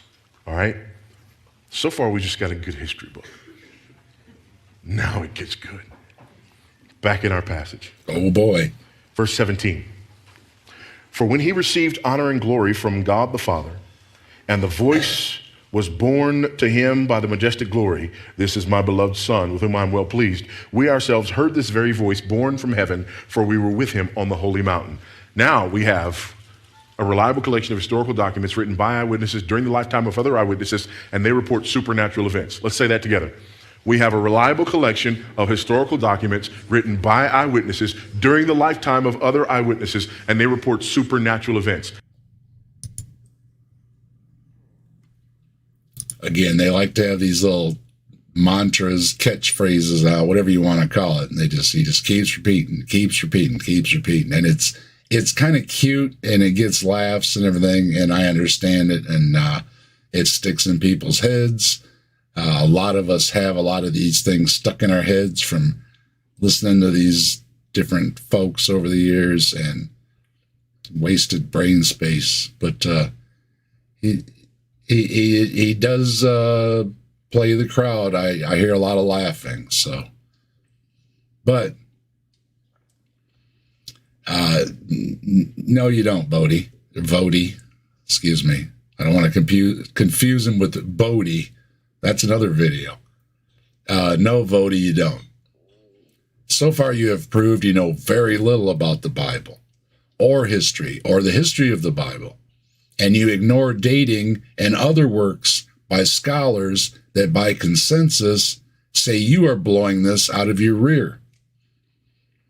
And as to the claim of supernatural events in the Bible, you are claiming now that nonsense from long ago by people who thought everything was magic, including the sunrise and the wind blowing, wrote stories with magic in them, and that proves to you the Bible is believable.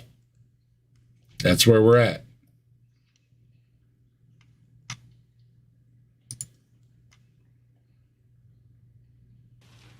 The Bible is not just a bunch of rules about religion. The Bible is a collection of supernatural events. These men claim that Jesus healed the sick. These men claim that Jesus walked on the water. And the pièce de résistance, Friday, he was dead.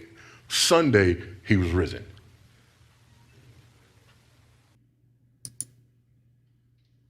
And happy Easter to everybody, by the way.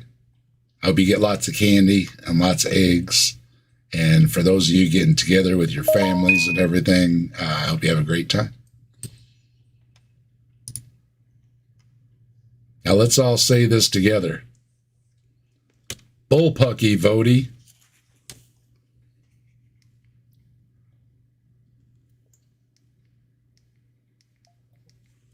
Sorry about the ding. I'll do that again. Let's all say this together. Ready? Bullpucky Vodie. You cannot prove any of those claims, just like the faith healers today can't prove it. And just like the magician that does walk on water knows it's a trick. And Jesus wasn't the only zombie story in the Bible, nor is it the only zombie story, as they are in many religions where the dead are raised, and many books about zombies, vampires, and the like that are undead. And they're all fiction until or unless someone can be proven to have been raised from the dead, not near death, not from trauma, from severe beatings, not from being under cold water, but cell death and reanimation of the cells to life. It's fiction. And a thunderbolt strike, like in Frankenstein's monster, is fiction too, Voddie, in case you stumble across that book and start worshiping it and telling people it's believable because it says so in that book. And it has names of places in it and people's names. And they knew about electricity too. So that makes it not fiction. Nonsense. Think about that.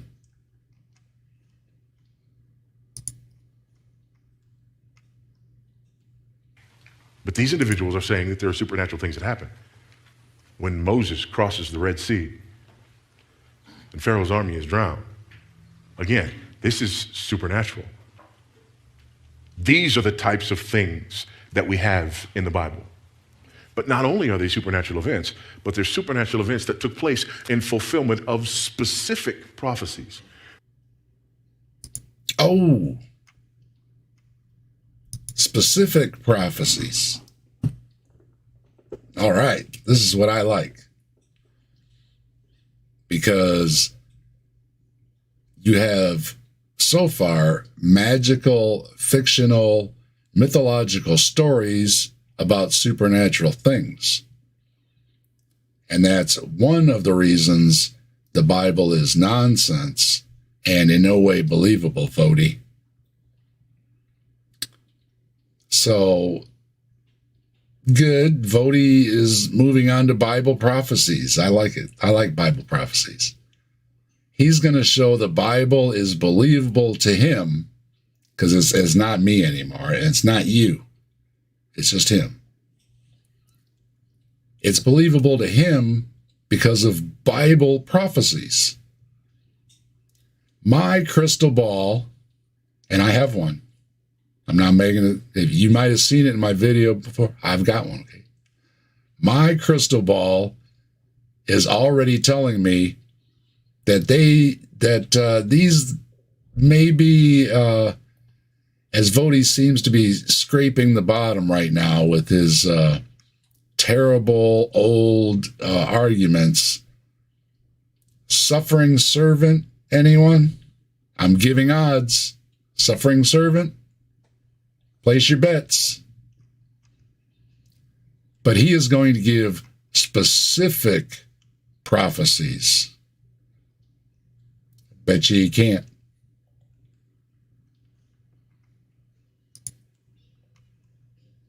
We're not talking about, general Nostradamus type prophecies, okay? He's going to give us good, not this Nostradamus nonsense.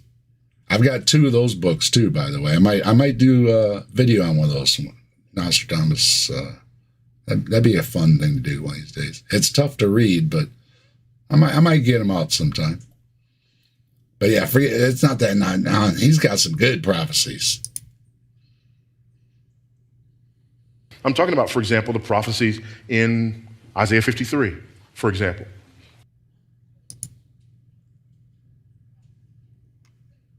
Okay.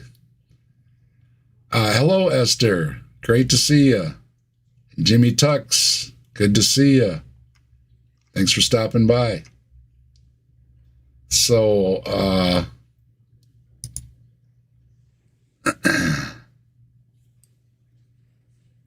yeah, Isaiah 53, the suffering servant, that's...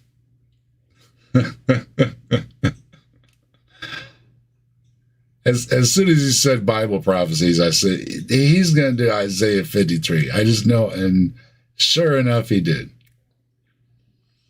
All right, good. Because Isaiah 53 is about Israel, not Jesus. And I know this one. But again, 5 seconds online will tell you that the suffering servant is Israel. Now, the story may be paralleled in Jesus, in one of the Jesus stories, or the Jesus stories, either way. But it's not a prophecy about Jesus. And anything relating it to the Messiah is not about Jesus either, as Jesus did not fulfill the Jewish prophecy for the Mashiach. Okay? I went to jewfacts.org on the Mashiach. I'm probably pronouncing it wrong. Forgive me. But it's spelled Mashiach.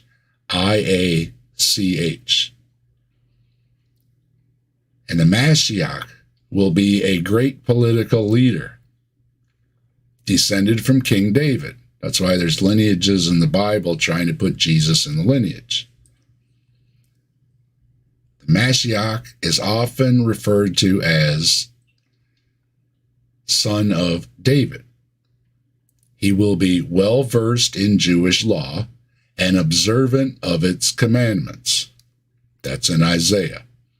He will be a charismatic, the following's in Isaiah. He will be a charismatic leader, inspiring others to follow his example. He will be a great military leader who will win battles for Israel. He will be a great judge who makes righteous decisions. And in Jeremiah, above all, he will be a human being, not a god, demigod, or other supernatural being. It has been said that in every generation a person is born with the potential to be the Mashiach, if the time is right for the Messianic age within that person's lifetime. Then that person will be the Mashiach. But if that person dies before he completes the mission of the Mashiach, then that person is not the Mashiach, not Jesus. You are running out of arguments and time in this video, Voddie. If any of these terrible reasons are why you believe the Bible, then I think you just want to grift people because these are terrible arguments.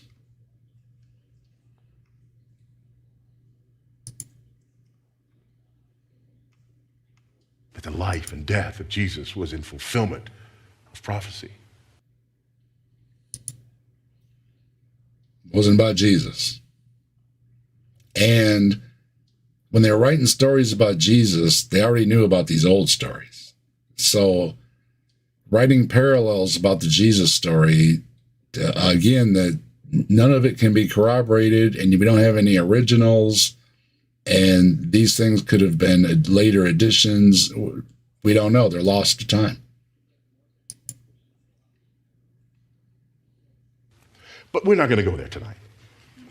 I'm just not old enough. I need something older. 700 years. Come on, man. You know, what's 700 years? How about we go back over 1,000? And I wanted to point out that Isaiah, they did reference, there's like, it's broken up into different times. And so, you know, when exactly these things were made, 700 years could be a stretch. But Voddie's wrong about everything else. So, yeah. And we go back over 1,000, we go to Psalm number 22.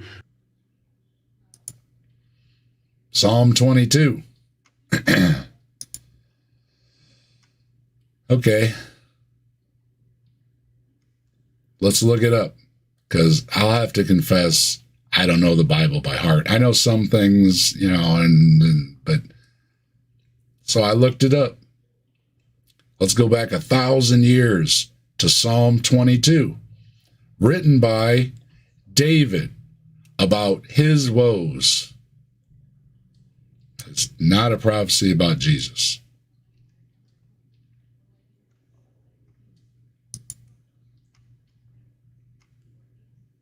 Read about more of this. We don't have time to tonight, but read about more. Okay, our time is getting away from us. Let me end with this. He says, verse 20, knowing this, first of all, that no prophecy of Scripture comes from someone's own interpretation. For no prophecy was ever produced by the will of man, but men spoke from God as they were carried along by the Holy Spirit. Finally, they claimed that their writings were divine rather than human in origin. So let's put it together. Together with me, we have a reliable collection of historical documents written by eyewitnesses during the lifetime of other eyewitnesses. They report supernatural events that took place in fulfillment of specific prophecies and claim that their writings are divine rather than human in origin. They claim that this is from God. Yeah. You can keep repeating that and get the audience to repeat it, but it's nothing you have demonstrated to be true or accurate or real, and certainly not believable to me. Why it is to you, again, I think it's because you prefer to grift people as a con man, because that's what you are. Oh, well, the Bible says it lots of times. Who cares? Wait, did I hit this one yet? I might not have got to this one yet. Okay, it's 43. All right. Good thing I put a Thousands few. of times. And the Lord said, and the Lord spoke to Moses saying, and the Lord spoke to, and the Lord said, and thus saith the Lord. All over the Bible. This is God's words, not men's words. They're claiming that these are God's words. And by the way, when these prophecies are fulfilled, it gives credence to that, does it not? That this is God who is speaking. And oftentimes you have individuals who will say, well, I just can't get there. I can't go there. Why? Because men wrote that. Men wrote that, and I just can't believe it. Then you can't believe anything written in any book.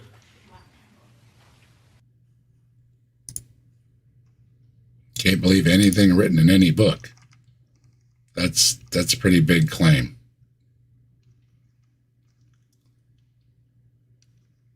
I have to find.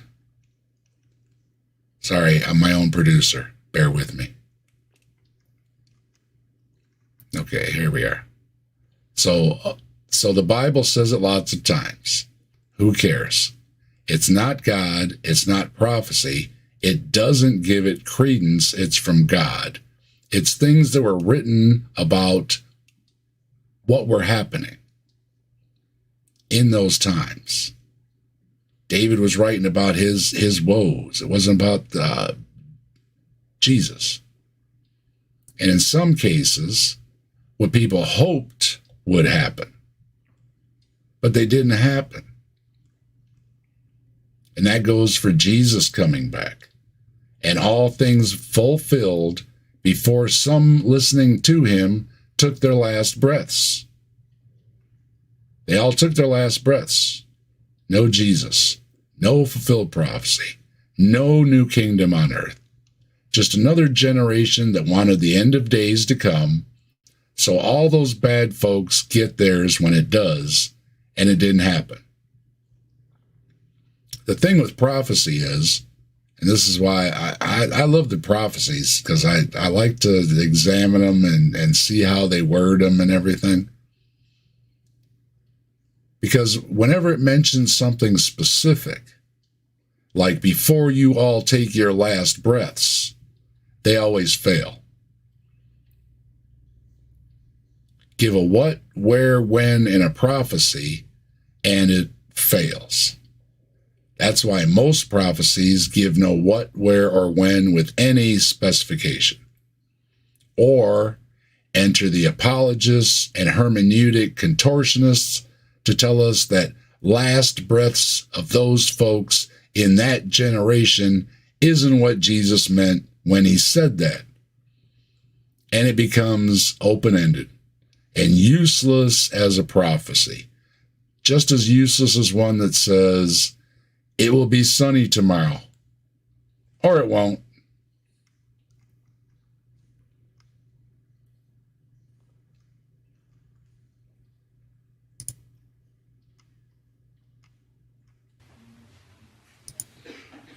Because men wrote them, right?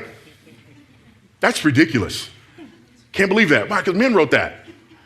Yet you believe yourself. Huh? Yeah, you don't believe what men wrote because you believe they might be fallible. You know that you're fallible, and yet you believe you. How can you believe you, not believe in them? What makes you so trustworthy?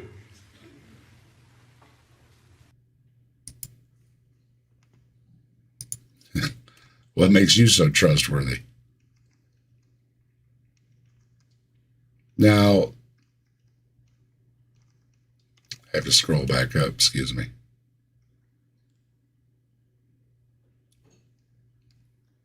So Voddie again saying that an unnamed person claims they can't believe the Bible because it was written by men, even though Voddie says it's from God, that men wrote it with their own interpretations. But I don't think that's the argument. The argument is men wrote it, not a God. And it reads like ignorant, barbaric, sexist tribal men from long ago. And there is nothing to show any divine wisdom beyond the time of what little folks knew about the natural world or how to be better than, even though they claim God told them how to behave thousands of years ago. Now, there are plenty of books you can trust to have accurate information in them. One book of Bible nonsense doesn't make all books nonsense, nor does because it's in a book not make it nonsense from thousands of years ago. Voddie is about out of time to show me why he believes in the Bible, other than making stuff up and failing to do any of his homework in theology school to pacify his belief or to pacify the beliefs of his audience, at least enough to fill those offering plates and envelopes. Voddie must be getting desperate in his attempts. Maybe someone shaking their head no in the audience. But I'm sorry. What just came out of your mouth? The best way to arrive at what's true is not to listen to you or someone else or their book. And it is not to say you trust you, but not them. How do you trust yourself? Nonsense. What?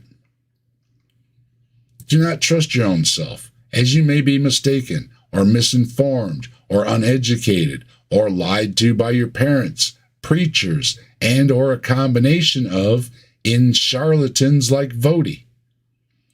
Truth claims can be weighed by what a consensus agrees upon based on the evidence and what a consensus of experts say in their respected fields. Vodie's a young earth creationist. He denies every field of science, as all young earth creationists do. And then he's going to tell us how science works.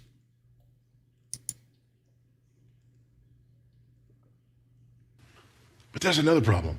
This whole idea that we have, and I've had people say this. I'm a man of science. And unless these types of things can be proven to me scientifically, then when people say that, I just want to give them a hug.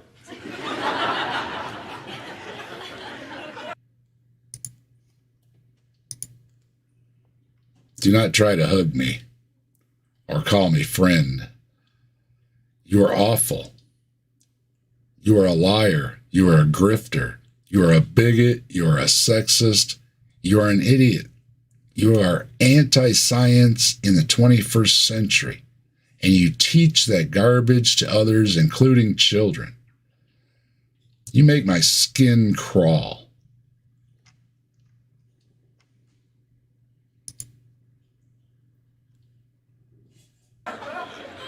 I really do. I really do. I really do. Because they believe that they're so super intelligent and they're demonstrating their ignorance. I just want to hug them. I just want to put my arm around them and say, listen. I'm telling you this because I'm your friend. Don't ever say that to anybody else. Because you do sound like an idiot.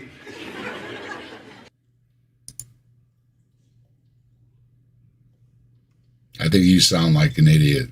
And comment below if you think Vodie sounds like an idiot.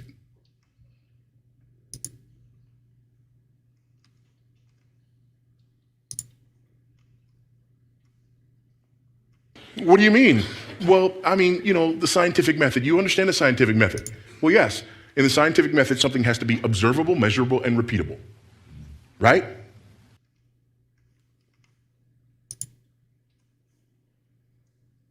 Right? But I don't think you know science. History is not observable, measurable, or repeatable. You don't use the scientific method to prove historical events. Okay. Well, some things in history can be tested via the scientific method, like carbon dating things and all the things you reject about science is pretty much all the things about history that can be tested. And yes, some things cannot be tested in the same way. When it comes to history, historians lean towards what probably happened. Like what probably happened is Jesus was executed for sedition because he ran his mouth, and Rome had a solution for folks like that. What probably didn't happen was magic and zombies walking around.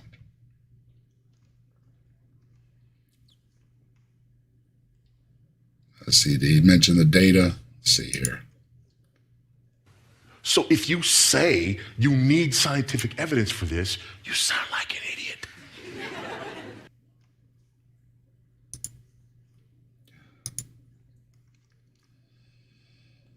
All right, well, first of all, when he's talking about observe, you can observe data.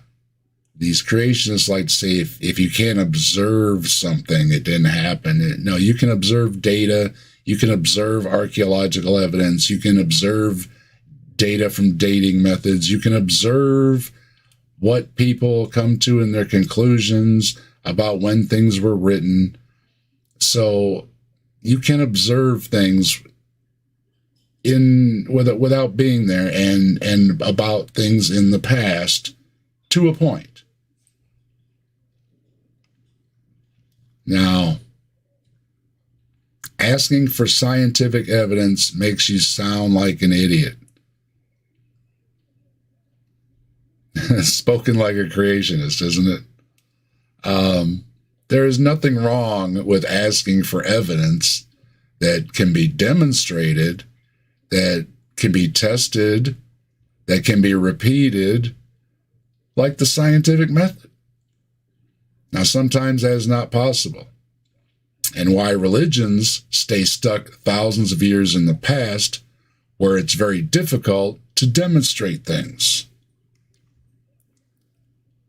Anything supernatural, even though many claims are made by believers in them,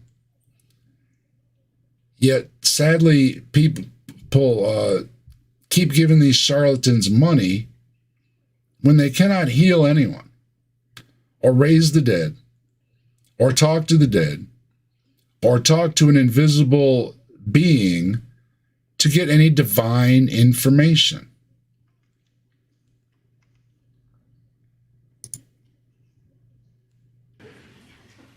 You don't use the scientific method to prove historical events. You use the evidentiary method, like you would in a courtroom. So what do? Well, I don't know. You ask about reliability of sources. You ask about the corroboration of sources. You ask about the internal and external evidence that supports these sources.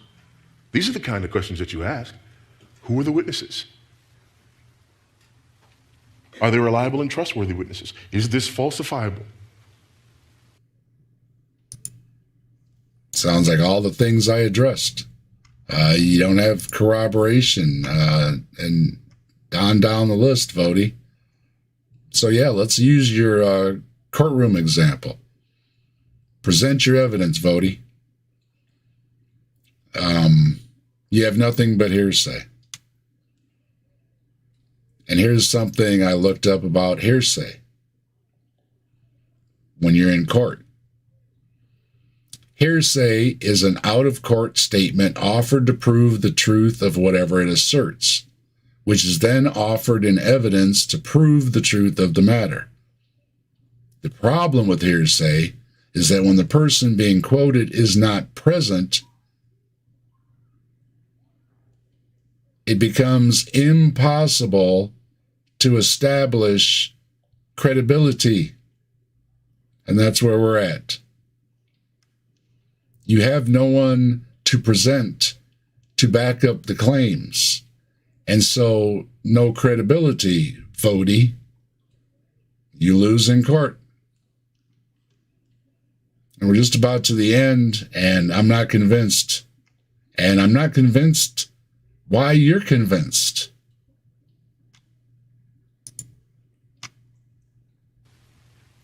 Are there other things that are contradicting this, or are there other things that are confirming this? These are the kind of questions that you ask in the evidentiary method. And when you ask those questions, you come away with things like 3 continents, 3 languages, over 40 authors, most of whom never met one another. They write us 66 volumes. These volumes address hundreds of different subjects and topics and come together in a cohesive unit that tells one redemptive story. And it's written over a period of more than 1,500 years. Therefore, you have corroboration, you have reliability, you have 25,000 archaeological digs related directly to matters discussed in the Bible that have confirmed what we find therein. You have the writings of contemporaries who confirm what we find herein. Therefore, the intelligent man is not the man who says, I simply can't believe that. Really? That's the fool. The intelligent man says, I choose to believe the Bible because it's a reliable collection of historical documents written by eyewitnesses during the lifetime of other eyewitnesses. They report supernatural events that took place in fulfillment of specific prophecies. And they claim that their writings are divine rather than human in origin. And if that's not enough, I tried it. Changed my life.